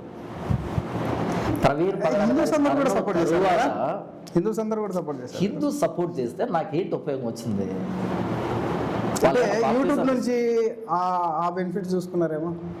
మీరు చూడండి, ప్రవీణ్ పగడాల మరణం తర్వాత నేను ఎప్పుడైతే రెస్పాండ్ అయ్యానో ఛానల్ గ్రోత్ పడిపోయింది. ఛానల్ గ్రోత్ పడిపోయింది. నన్ను ప్రేమించే వాళ్ళు, అభిమానించే వాళ్ళు, సపోర్ట్ చేసే వాళ్ళు హాఫ్ పడిపోయారు. అసలు వాళ్ళకి ప్రవీణ్ అన్న గురించి ఏమీ తెలియదు, అయినా సరే ఒక ఎమోషన్గా తీసుకున్నారు ఆయన్ని. మీకు తెలుసా పర్సనల్గా? అది తెలుసు. తాగుతాడా? ఆయన కడప, నాది కడప. తాగుతాడా? నేను ఆ వీడియోలో స్పష్టంగా చెప్పాను కదా, ఈయన ముఖం మీ ముందు తాగాడా ఎప్పుడన్నా? నా ముందు ఎందుకు తాగుతాడు? ఎట్లా చెప్తున్నారు మరి? ఎట్లా చెప్తున్నారు? ఆ రోజు ఉన్నటువంటి పరిస్థితులు, వచ్చిన రిపోర్టు, నేను ఎంక్వైరీ అంటే దీని వెనక గవర్నమెంట్ ఉంది అని అంటున్నారు కదా. ఊరకు గవర్నమెంట్ ఈ వ్యక్తిని చంపాల్సిన అవసరం అంటే అసలు అది జోక్ కదా. బీజేపీ లేదంటారు. ఇంకా మన తెలుగు రాష్ట్రాల్లో నార్త్లో ఉండేటువంటి అట్మాస్ఫియర్ రాలేదా? రాలేదు. మన అన్అపాలజెటిక్ సనాతని హిందూ గారు తెస్తున్నారు కదా. అంటే మీకు ఎలా చెబితే ఇది అర్థమవుతుందో నాకు తెలియట్లేదు, కానీ అక్కడున్న ఎన్వైరన్మెంట్ ఇంకా రావాలని కేకలేస్తున్నారు మన వాళ్ళు. ఇప్పుడు ఇంకా రాలేదంటారు? రాలేదు. ఉంటే మన చర్చలు మనం ప్రార్థన చేసుకునే వాళ్ళం కాదు. ఇప్పుడు ఆల్మోస్ట్ చేసుకోవట్లేదు కదా చాలా చోట్ల. ఉండి అనుకుందాం. ప్రతి సంఘటన వెనకాల పూర్వపరాలు ఉంటాయి. మన ఇద్దరు క్రిస్టియన్స్ కాబట్టి, చర్చి మీద దాడి జరిగింది కాబట్టి ఇమ్మీడియట్గా మనం ఇంకొకరి మీద తోసేయాలి. ఇది నారో మైండ్. అన్ని చర్చల మీద దాడి జరగట్లేదే, అందరు పాస్ మీద దాడులు జరగట్లేదే. జరిగింది అంటే అక్కడ ఏం జరిగింది? అది నిజంగా ప్రభుత్వ వైఫల్యమా, లేకపోతే లోకల్గా ఎవడైనా ప్రాబ్లమా? చూడు, ఒక గుడి మీద దాడి జరిగితే హైందవులంతా ఏకం కావాలి, ఒక మసీద్ మీద దాడి జరిగితే ముస్లిమ్స్ అంతా ఏకం కావాలి, ఒక చర్చి మీద దాడి జరిగితే క్రైస్తవులంతా ఏకం కావాలి. ఇది నారో మైండ్. ఇంతకు అక్కడ ఏం జరిగింది, గ్రౌండ్ రియాలిటీ ఏంటి? అది మెచ్యూరిటీ. కాబట్టి ఉండిలో జరిగింది, అక్కడ జరిగింది, ఇక్కడ జరిగింది, ఓకే జరిగింది కాదనట్లేదు. ఇంతకు ఏం జరిగింది అక్కడ, విషయం ఏంటి? అంత నారో మైండ్ పర్సన్ కాదు నేను. సింపుల్ చెప్పాలంటే నార్త్లో ఉండేటువంటి మత రాజకీయం అనేది ఇంకా సౌత్లోకి పూర్తి స్థాయిలో రాలేదు. అది రావాలని అనవసరంగా రెచ్చగొడుతున్నారు మనోళ్ళే. కాబట్టి ప్రవీణ్ పగడాల గారి విషయంలో ఎవ్వరు లేరు. ఆయనకై ఆయన సెల్ఫ్ యాక్సిడెంట్ అంటారు. ఆ మత్తులో ఆయనకై పడిపోయినటువంటి యాక్సిడెంట్ అది. తర్వాత అది రాజకీయ రంగు పులుముకుంది అది, అంతే. అంటే ప్రవీణ్ పగడాల గారి విషయంలో మీరు కరెక్ట్? ప్రవీణ్ పగడాల గారి విషయంలో నేను మాత్రమే కరెక్ట్. మీరు మాత్రమే కరెక్ట్? నేను మాత్రమే కరెక్టు. రాజేష్ మహాసేన కరెక్టు. మేమిద్దరం కరెక్ట్. మిగతా అందరు కూడా విషయం అందరికీ తెలుసు, మొదటి రోజే తెలుసు, అందరికీ విషయం తెలుసు. కానీ మిగతా వాళ్ళంతా తీసుకున్న స్టాండ్ ఏంటంటే, ఈ కూటమి ప్రభుత్వం వచ్చింది కాబట్టి క్రైస్తవులకి ఏమైనా ప్రమాదం వాటిల్లుతుందేమో, బీజేపీ భావజాలంతో వస్తుందేమో, కాబట్టి ముందుగానే మనం మమ్మల్ని ఎవరైనా టచ్ చేస్తే మేమంతా ఏకమవుతామనే సిగ్నల్గా ఇవ్వగలిగితే మనల్ని టచ్ చేయరు అనే దానికి ప్రవీణ్ అన్న బాడీని వాడుకున్నారు, ఎర్రలాగా వాడుకున్నారు. డబ్బు కోసమని మీరే అన్నారు. ఇది ఓవరాల్గా ఐడియాలజీ, దాన్ని వాడుకునేదాన్ని వెనకాల. అయితే అందులోపల వ్యక్తులు స్వార్థానికి కూడా వాడుకున్నారు కొంతమంది. అభినయ్ దర్శన్ కానీ, వీకేఆర్ కానీ, అజయ్ బాబు కానీ, లేకపోతే పకోడీ లాంటి మీ దగ్గరే ఉంటారు ఇలాంటి వ్యక్తులు కానీ, వీళ్ళు గూగుల్ పే, ఫోన్పే పెట్టుకొని మేము కోర్టుకి వెళ్తున్నాము, సాక్ష్యాధారాలు సంపాదిస్తున్నాము, న్యాయం కోసం పోరాడతాం అనేటట్టుగా ఫండ్ రైజింగ్ చేశారు వీళ్ళు. కానీ ఓవరాల్గా క్రైస్తవ సమాజం ఏంటంటే, ఈ నాయకులు ఎవరైతే ఉన్నారో అందరూ గూగుల్ పే, ఫోన్పే పెట్టుకోలేరు. అందరి భావజాలం ఏంటంటే, మమ్మల్ని టచ్ చేస్తే మేము ఏకమవుతామనే సిగ్నల్ గవర్నమెంట్కి ఇవ్వాలి అనేది మిగతా వాళ్ళ భావజాలం. అయితే అందులో చిల్లర చేష్టలు చేసింది ఎవరంటే ఈ వ్యక్తులు గూగుల్ పే, ఫోన్పే పెట్టుకొని అడుక్కు తినేదానికి శ్రీకారం చుట్టారు. అభినయ్ దర్శన్ అన్నారు కాబట్టి మాట్లాడుతున్నా. అభినయ్ దర్శన్ మీద మొన్న దాడి జరిగింది కదా, చేయించుకున్నాడు. జరగలేదా? ఆ వ్యక్తిని కొట్టేది ఎవరు? ఆ వ్యక్తిని కొట్టాల్సిన అవసరం ఎవరికీ లేదు. అంటే పొలిటికల్గా ఉన్నాడు కదా అసలు. ఆ వ్యక్తి పెట్టింది పొలిటికల్ పార్టీ కాదు, అది పాలిటిక్స్ కూడా కాదు. అసలు ఎవరు చూస్తారు? 50 మంది ఎమ్మెల్యేలను చేస్తాననేసి అన్నాడు కదా అతనే 2029లో. అదే అబ్దుల్ కలాం ఆయనకు ప్రేరేపణాడు, కళలు కనండి అన్నాడు కదా. కాబట్టి ఆ కళలో భాగంగా ఆయన 50 మంది ఎమ్మెల్యేలను చేస్తా అని చెప్పాడు. అంత సత్తా లేదా? అంటే మీరు పర్సనల్గా టచ్ ఉంటుంది కదా. అది జోకులాగా తీసుకోండి, దాన్ని మళ్ళీ సీరియస్గా అడగడం మీ తప్పు అది. ఒకవేళ దీనికి కూడా నేను రెస్పాండ్ అయితే నేను కూడా జోక్ చేసినట్టు ఉంటుంది. దాడి చేయించుకున్నాడు. ఆ వ్యక్తి ఎందుకు దాడి చేయించుకున్నా అంటే చాలామంది కన్ఫ్యూజ్ అవుతున్నారు ఇక్కడ. ఇటు హైందవులు కానీ మిగతా వాళ్ళు కానీ మత విద్వేషాలు పెట్టడానికి అనేటట్టుగా చాలామంది కన్ఫ్యూజ్ అయ్యారు. ఆ వ్యక్తి దాడి చేయించుకున్నది ప్యూర్గా దేనికంటే డబ్బు కోసం మాత్రమే చేయించుకున్నాడు. ఎలాగంటే ఈ వ్యక్తికి ఇన్స్పిరేషను అజయ్ బాబు, ఖమ్మంలో అజయ్ బాబు ఉంటాడు కదా, ఈ అజయ్ బాబు గతంలో 2 సార్లు దాడి చేయించుకున్నాడు. తన కారును తానే పగలగొట్టుకొని తన మీద కూడా దాడి చేశారన్నట్టుగా కొంచెం ఈ జబ్బకు గీచుకుని అలా రక్తం వచ్చేటట్టుగా అలా 2 సార్లు డ్రామా ప్లే చేశాడు. ఆ 2 డ్రామాలు క్లిక్ అవ్వలేదు, సమాజంలో స్ప్రెడ్ అవ్వలేదు. స్ప్రెడ్ అవ్వకపోగా ఆ వ్యక్తికి ఫండింగ్ వచ్చింది. అదే తరహాలో ఈ వ్యక్తి దాడి చేయించుకుంటే జస్ట్ గూగుల్ పే ఫోన్పేకి అమౌంట్ వేస్తారు అనే ఉద్దేశంతో ఈ వ్యక్తి చేయించుకున్నాడు. అయితే అది క్లిక్ అయింది. అది ఈ వ్యక్తి అనుకున్నది ఒకటి, అది జరిగింది ఇంకొకటి. ఎందుకంటే ఎమ్మెల్యేతో లింకప్ అయింది కదా, అంతకుముందే థ్రెటనింగ్ కాల్స్ వస్తున్నాయని పదే ఆడియో లీక్స్ ఇచ్చాడు కదా, అందుకని ఎక్కువ మంది ఫోకస్ చేసి దాన్ని విస్తృతంగా షేర్ చేశారు. కానీ అభినయ దర్శన ఉద్దేశం అది కాదు. ఆ వ్యక్తి ఉద్దేశం ఏంటంటే అజయ్ బాబు తరహాలో ఫండ్ రైజింగ్ చేసుకుందాం, కాసింత కూసింత డబ్బు వస్తుంది అనేటట్టుగా అనుకున్నాడు తప్ప ఇంత స్థాయిలో గవర్నమెంట్ దృష్టి కూడా వెళ్తుందని ఊహించలేదు. అలా ఆ వ్యక్తి అడ్డంగా ఇరుక్కుపోయాడు. సీఎం కూడా మాట్లాడారు దాని గురించి. ఇరుక్కుపోయాడు. యాక్చువల్గా ఆ వ్యక్తి చేసింది అందుకు కాదు, అంతకంటే ముందు అజయ్ బాబు చేసినటువంటి తరహాలో చేశాడు. కొద్దిమంది క్రైస్తవులు సానుభూతి చూపించి డబ్బు వేస్తారు అనే ఉద్దేశంతో చేశాడు. కానీ అది అనుకున్నది ఒకటి, జరిగింది ఇంకొకటి. మొత్తానికి అటాక్ చేయించుకున్నాడు. అందులోంచి ఎలా బయటపడాలనే దానికి వాళ్ళు జై కొడుతూ వెళ్ళారు అనేటట్టుగా ఒక మాట అన్నాడు కదా, అలా హైందవ దృష్టిలో కూడా పడ్డాడు.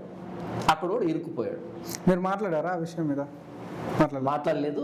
ఇలా ఈ వ్యక్తి రోడ్డు మీదకి వస్తాడని సంవత్సరం క్రితం చెప్పాను నేను. అంటే ప్రవీణ్ పగడాల గారి విషయంలో అంత స్టాండ్ తీసుకొని మాట్లాడారు కదా, ఇది కూడా మీరు ప్రయత్నించాలి కదా. నేను ఎప్పుడు ఎంటర్ అవుతానంటే అక్కడ తప్పు జరుగుతూ ఉండి అది తప్పని గుర్తుపట్టకపోతే ఎంటర్ అవుతాను. అక్కడ తప్పు జరుగుతూ ఉండాలి, అది తప్పని వ్యవస్థకు తెలియకూడదు. అప్పుడు ఎంటర్ అయ్యి ఇది తప్పు ఎలాగో ఎక్స్ప్లెయిన్ చేస్తాను. అది నా మోటో. ఈ వ్యక్తి వీడియో పెట్టిన హాఫ్ అన్ అవర్కి దొరికిపోయాడు. ఇప్పుడు నేను ఎంటర్ అయ్యి చెప్పాల్సిన అక్కర్లేదు. అప్పటికే అందరూ బయట వాళ్ళు కానీ లోపల వ్యక్తి అందరూ ఖండిస్తున్నారు దాన్ని తప్పని చెప్పి తెలిసిపోయింది. ఇప్పుడు నేను వచ్చి చెప్పడం దేనికి? ఎప్పుడు చెప్తాను నేను? ఒకవేళ దాన్ని కనుక అందరూ దాడి అనుకుంటూ ఉంటే అది దాడి కాని పక్షంలో అప్పుడు నేను చెప్పుండేవాను ఇది దాడి కాదు అని. కానీ దాడి అని అందరికీ తెలిసిపోయింది కదా, ఇప్పుడు నేను చెప్పాల్సిన అవసరం ఏంటి? అందుకని మీరు మాట్లాడలేదంటారు. నేను ఈ వ్యక్తి ఇలా అవుతాడని, ఇలా రోడ్డు మీదకి వస్తాడని సంవత్సరం క్రితం చెప్పాను. ఆ వీడియో కూడా ఉంది. సంవత్సరం క్రితం చెప్పాను 6 నెలల్లో రోడ్డు మీదకి వస్తామని చెప్పాను. అది జరగని అందరు నాకు కాల్ చేశారు, అన్న మీరు చెప్పినట్టే జరిగిందని.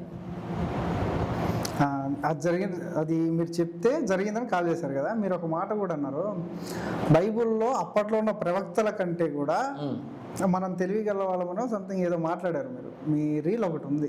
నేను అలా చెప్పలేదు. దానియేలు ఏదైతే వ్రాసాడో, తాను ఏం వ్రాసాడో దానియేలు తెలియదు. ఎందుకంటే దేవుడు అన్నాడు ఇది అంత్యకాలానికి ముద్రించు, అంత్య దినాల్లో జ్ఞానం ఎక్కువ అవుతుంది, అప్పుడు జనులు నలుదిక్కులా సంచరించి దీన్ని తెలుసుకుంటారని దేవుడు చెప్పాడు. అంటే దానియేలు రాసిన ప్రవచన గ్రంథము ఏంటి ప్రభు అని అడిగాడు. ఆ దర్శనాన్ని చూపెడుతున్నటువంటి గబ్రియేలుతో అడిగాడు ఏంటి దీని అర్థం ఏంటని అడిగితే అప్పుడు గబ్రియేలు చెప్తాడు ఇది అంత్యకాలానికి ముద్రించు, అంత్య దినాల్లో జ్ఞానం ఎక్కువ అవుతుంది, జనులు నలుదిక్కులా సంచరించి అప్పుడు దీన్ని తెలుసుకుంటారని చెప్పాడు. అంటే రాస్తున్నాయని తెలియలేదు, అది ఇప్పుడు మనకు తెలిసింది. అంటే ప్రవక్తలు ఏదైతే వ్రాసారో దాని భావం ఇప్పుడు మనకు తెలుస్తుంది. ఎందుకంటే ఇప్పుడు ఓవరాల్గా మనకు నాలెడ్జ్ పెరిగిపోయింది. ఈ చారిత్రక విషయాలు, సాంస్కృతిక విషయాలు ఇవన్నీ తెలిసాయి కాబట్టి మనం డీకోడ్ చేసుకోగలుగుతున్నాం. ఆ రోజు దానియేలుకు దేవుడు ఏమి ఇవ్వలేదు, భావాన్ని మనకి ఇచ్చాడు అని చెప్పాను. అంతేగాని వాళ్ళకంటే గొప్ప అని చెప్పలే మనం. వాళ్ళకంటే గొప్ప వాళ్ళని కాదు. ఇప్పుడు మా నాన్న ఉన్నాడు, మా నాన్నకి ఈ యాపిల్ ఐఫోన్ లేదు, ఇప్పుడు నా చేతులకు వచ్చింది. ఇక మా నాన్నకైతే ఆ కీప్యాడ్ కూడా లేదు, అది కూడా తెలియదు. ఆయన గొప్పందామా మనం గొప్పందామా? ఆ రోజు పరిస్థితులు వేరు, వాళ్ళని మనతో కంపేర్ చేసుకోవడం మన తప్పది. వాళ్ళని మనతో కంపేర్ చేసుకోకూడదు, మనం వాళ్ళతో కంపేర్ చేసుకోకూడదు. ఈరోజు పరిస్థితి మారిపోయింది. ఈరోజు మనకి ఐఫోన్ వచ్చింది, మొత్తం ప్రపంచంతో ఇలా తెలుస్తుంది. ఆ రోజు మా నాన్న ఉన్నటువంటి రోజుల్లో మొత్తం ఊరంతటి కలిపి ఒక్క టీవీ, అందులో దూరదర్శన్లో ఏదో ఒక న్యూస్ చెప్తే దాన్ని మొత్తం అంతా మాట్లాడుకునేటువంటి పరిస్థితి. అది ఆ టీవీ అంటే అది ఏదో లక్షాధికారి మాత్రమే చూసుకునేటువంటి పరిస్థితి. అది ఊరంతటి కలిపి ఒక్క ఇలా ట్రింగ్ అని చేస్తారు కదా కాలు, ఆ ల్యాండ్ లైన్ ఉంటుంది కదా, అది ఒకటి ఉండేది. అందులో ఎవరైనా ఫోన్ చేస్తే గొప్పగా మాట్లాడుకునేది, ఫోన్ మాట్లాడుతున్నావు అని. అది ఎలా మాట్లాడాలో కూడా తెలియదు, ఎలా చేయాలో కూడా తెలియదు. కానీ ఈరోజు ప్రతి ఒక్కరి చేతిలో మొబైల్ ఫోన్ వచ్చింది. ఆ రోజు పరిస్థితి వేరే, ఈ రోజు పరిస్థితి వేరే. మన ఇద్దరు కంపేర్ చేసుకోకూడదు. అలాగే దానియేలు రాస్తున్నప్పుడు ఆయన ఏమి రాస్తున్నాడు ఆయన తెలియలేదు, ఎందుకంటే ఆయన బబులోన్లో కూర్చొని రాస్తున్నాడు. కానీ ఆ చుట్టుపక్కల రాజ్యాల్లో ఏం జరుగుతుంది, ఈ ప్రవచనం దేనికి సంబంధించిన ఆయనకు అర్థం కాలేదు. ఆయన అడిగాడు గబ్రియేలు దేవదూతని. అయితే ఈ రోజు ఏంటంటే మొత్తం ప్రపంచ చరిత్ర అంతా మన చేతుల్లో ఉంది. కాబట్టి ఆయన రాసిన ప్రవచనం ఎక్కడ ఫిట్ అవుతుందో మనం చెప్పగలుగుతున్నాం, ఎక్కడ నెరవేరుతుందో చెప్పగలుగుతున్నాం. కాబట్టి దానియేలుకు దేవుడు చెప్పని దాన్ని మనకు చెప్పాడు, మనకు ఆయన అంత ఆధిక్యతనిచ్చాడని చెప్పాను తప్ప ఆయన తగ్గించి కాదు నేను మాట్లాడుతున్నది. ఆయన రాసిన దాన్ని మనం అర్థం చేసుకున్నాం, ఆయనకంటే గొప్పవాళ్ళని చెప్పట్లేదు. వాళ్ళకు లేని రిసోర్సెస్, వనరులు దేవుడు మనకిచ్చాడు, అదే నేను చెప్తున్నాను. ఒకప్పుడు మన భారతదేశంలోకి మిషనరీ అడుగు పెట్టగానే వాళ్ళు చంపేశారు, వాళ్ళని చేత్కరించారు, కొట్టారు, అవమానించారు. ఈరోజు మనం వీధుల్లో స్వేచ్ఛగా తిరుగుతున్నాం అంటే బైబిల్ పట్టుకొని. వాళ్ళకంటే గొప్ప వాళ్ళని కాదు, ఈరోజు పరిస్థితులు మారే. దేవుడు వాళ్ళకు లేనటువంటి ఆ స్వేచ్ఛను, స్వాతంత్రాన్ని మనకిచ్చాడు, అంత ప్రేమించాడు. ఆయన ఎందుకు వీధుల్లోకి వెళ్ళి సువార్త చెప్పలేకపోతున్నాం మనం, వెళ్ళండి అనేదానికి చెప్పినటువంటి కాంటెక్స్ట్ అది.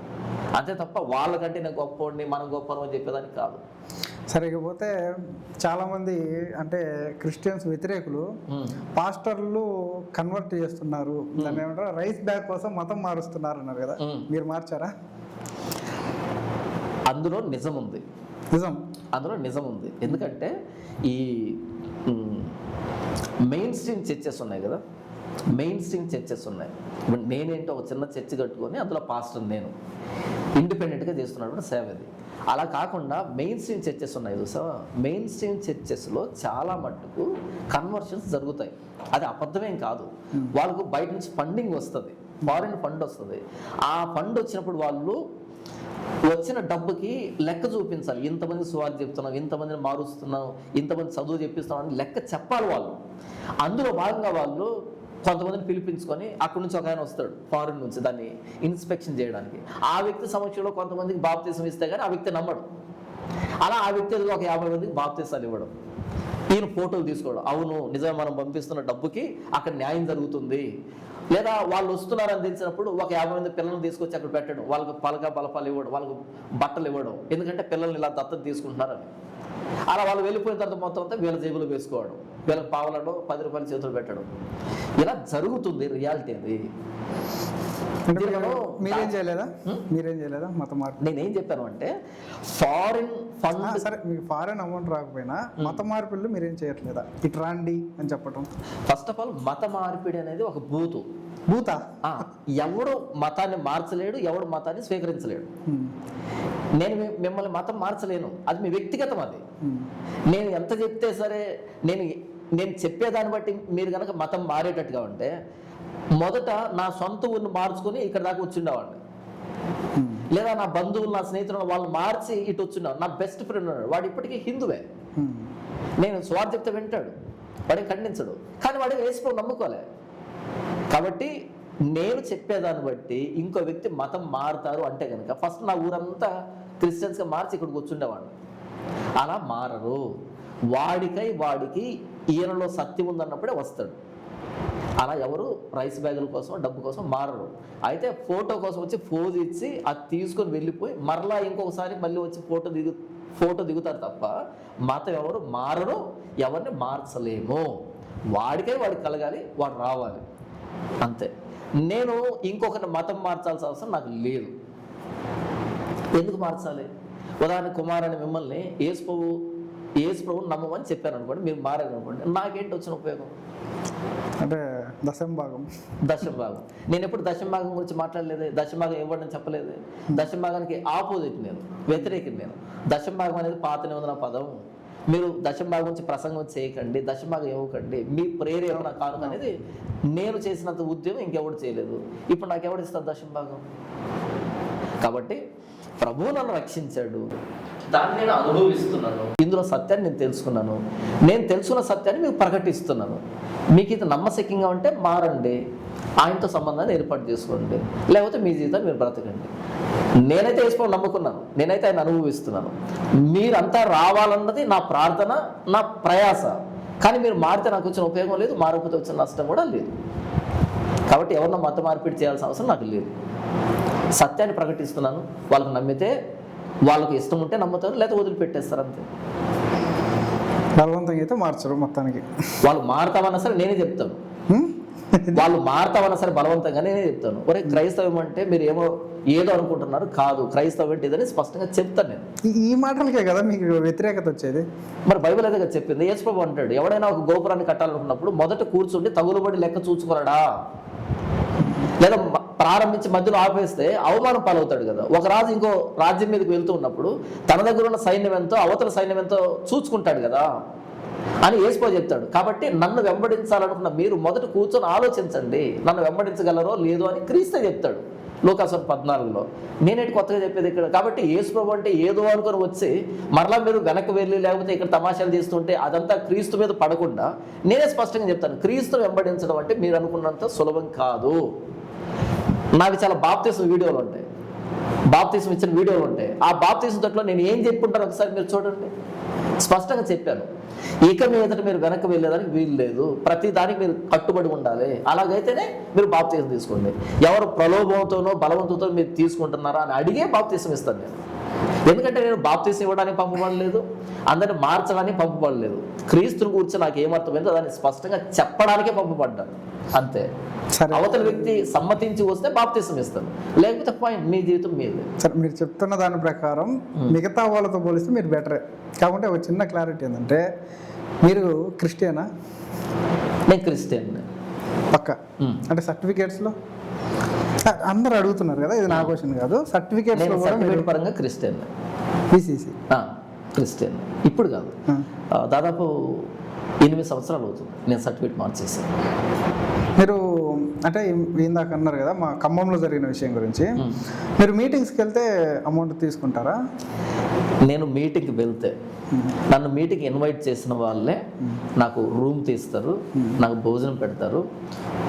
నేను ఎంత దూరం నుంచి వెళ్ళాను వచ్చాను అన్నదాన్ని వాళ్ళు క్యాలిక్యులేట్ చేసుకుని వాళ్ళు ఫ్యూల్ కూడా డబ్బు ఇస్తారు. ఇది కనీస మర్యాద, ఇది మర్యాద. అయితే నేను అడగను ఇంత ఇవ్వండి అని.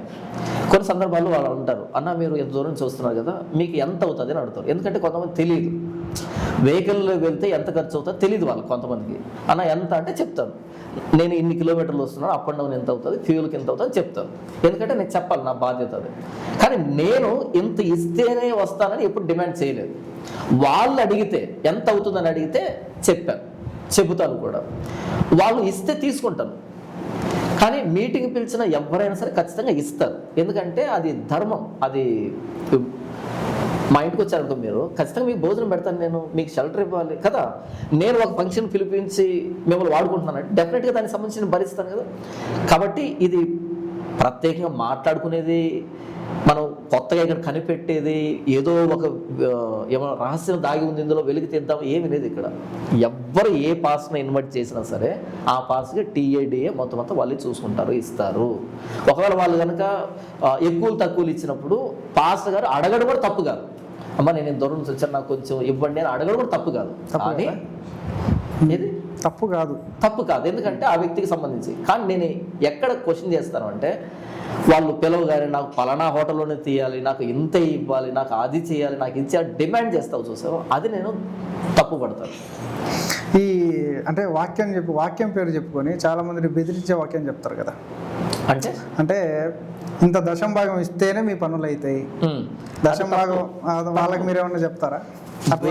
నేను ఎప్పటి నుంచో చేస్తున్న పోరాటం ఏంటంటే, వేదిక మీద నుంచి డబ్బు గురించి మాట్లాడొద్దు, కాను గురించి మాట్లాడొద్దు, వాళ్ళకు మీరు వడ్డీ లెక్కలు నేర్పించొద్దు. దేవుడికి ఇంత ఇస్తే ఆయన మీకు ఇంత ఇస్తాడు, ఇది నేర్పించొద్దు. క్రీస్తు ప్రాణత్యాగం గురించి బోధించండి. ప్రభువు వాళ్ళకు ప్రేరేపణ ఇస్తే వాళ్ళు రూపాయి ఇచ్చినా తీసుకోండి, ₹1,00,00,000 ఇచ్చినా తీసుకోండి. ఒకవేళ మీకు ప్రేరేపణ ఇచ్చి వాళ్ళు బలహీనంగా ఆర్థికంగా అంటే మీరు ఇవ్వండి. అంతేగాని వేదికకి డబ్బు గురించి ప్రసంగం చేయకుండా అపోస్తులు చేయలేదు. మీరు సువార్త ప్రకటించడానికి, వాక్యం చెప్పడానికి పిలువబడ్డారు. వాక్యం మాత్రమే చెప్పండి వేదిక మీద. ఇది ఎప్పటి నుంచో నేను మాట్లాడుతున్న మాట. కానుక ఇవ్వద్దని నేను చెప్పలేదు, కానుక తీసుకోవద్దని నేను చెప్పలేదు. కానీ దశం భాగం అని అడగొద్దు, అది మాత్రం నేను పాయింట్అవుట్ చేశాను. అంటే మీరు కానుక కోసం రన్ చేయరా? అంటే చాలామంది పాస్టర్స్ అందరూ కూడా కానుక కోసం లేదంటే దశం భాగం కోసం అంటారు. మీరు రన్ చేసే చర్చిలో కానుక కోసమేనా? అంటే మీరు చందా కోసం అయిన పాస్టరా లేదంటే విశ్వాసంతో అయిన పాస్టర్? ఏ రకమైన పాస్టర్? ఓకే, నేను ఎందుకు యేసుప్రభు ప్రకటించడానికి చర్చి కట్టుకున్నాను అంటే, అంతకు సువార్తకు వెళ్ళేవాడిని. అందరికీ పత్రికలు ఇచ్చి యేసుప్రభు నమ్ముకుండా చెప్పేవాడిని. కొద్ది కాలానికి నాకేమని అర్థమైందంటే, ఇలా ఒక పత్రిక ఇచ్చి యేసుప్రభు గురించి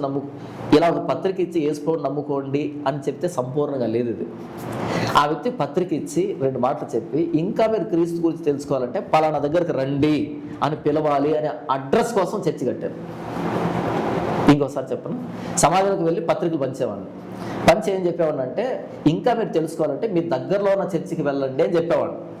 ఆ దగ్గరలో ఏదైతే చర్చి ఉందో వాళ్ళ దగ్గరికి వెళ్ళి వాళ్ళ అడ్రస్ని దాని మీద ప్రింట్ చేసి ఆ సీల్ వేసి వాళ్ళ అడ్రస్, ఎందుకంటే నేను సువార్త చేసేవాడిని కదా, అలా మీ దగ్గరలో ఉన్న పలానా చర్చికి వెళ్ళండి, ఈ అడ్రస్కి వెళ్ళండి చెప్పేవాడిని.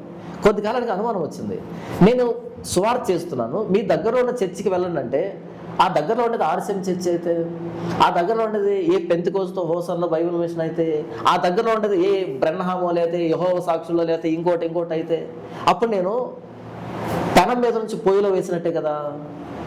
కాబట్టి అలా చెప్పకూడదు. మీకు ఇంకా యేసుప్రభు గురించి తెలుసుకోవాలంటే పలానా దగ్గరికి రండి, నా అడ్రస్ ఇవ్వాలి. ఎందుకంటే నేను వీళ్ళ సువార్త చెప్పాను, వీళ్ళు వచ్చేప్పుడు వీళ్ళు కంప్లీట్గా యేసుప్రభు గురించి నేను చెప్పాలి అనే ఉద్దేశంతో అడ్రస్ కోసం చర్చి కట్టారు. మీరు అంతకుముందు అంటే దగ్గరలో ఉన్న చర్చి అడ్రస్ కొట్టిస్తా అన్నారు కదా, ఆ ప్రూఫ్స్ ఏమైనా ఉన్నాయా? అంటే అప్పట్లో ఇచ్చిన పాంప్లెట్ 2011 నుంచి జరిగింది. అంటే పాంప్లెట్లో ఫోటోలు ఏమి లేవు, ఎలా వస్తాయి ఇప్పుడు? పైగా నేను అప్పుడు చేసినటువంటి దానికి ఇప్పుడు నేను ఉన్న దానికి 70 కిలోమీటర్ల దూరం.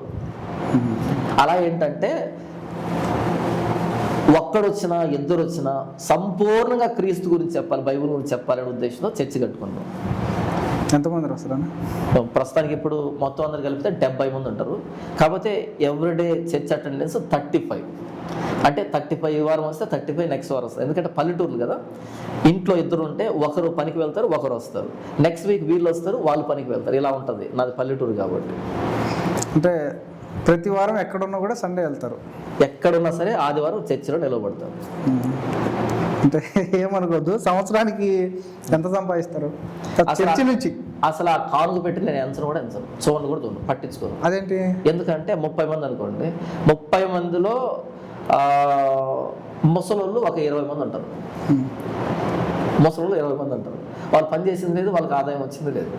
వాళ్ళు వేసే ₹20 ₹10 వేస్తారు.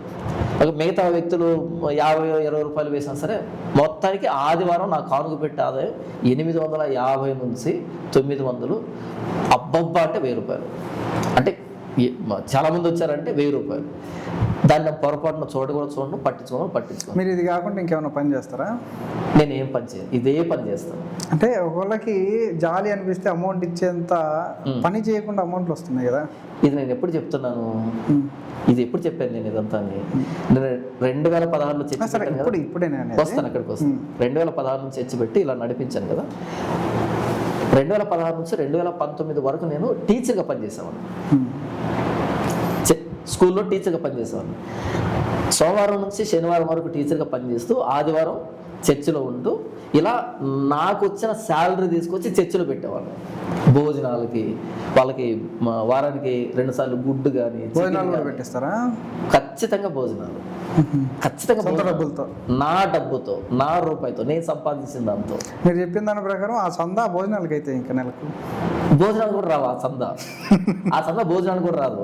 ఎప్పుడైనా నేను పెట్రోల్కు పాడు దాంట్లో తీసుకొని పెట్రోల్ కొట్టించడం తప్ప అంత మించి ఏది పనికిరాదు దాన్ని. అసలు దాన్ని పట్టించుకొని నేను ఒక సంవత్సరం 2 సంవత్సరాలు కానుక పెట్టి లేకుండా పరిచయం చేశాను. కానుక పెట్టి పెట్టలేదు.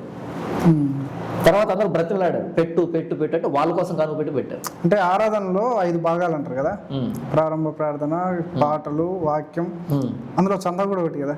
ఆ చందా కూడా ఒకటి. కానీ అది ఎట్లా తీసేసిండ్రు మీరు? ఎందుకు తీసేసని చెప్తాను వినండి.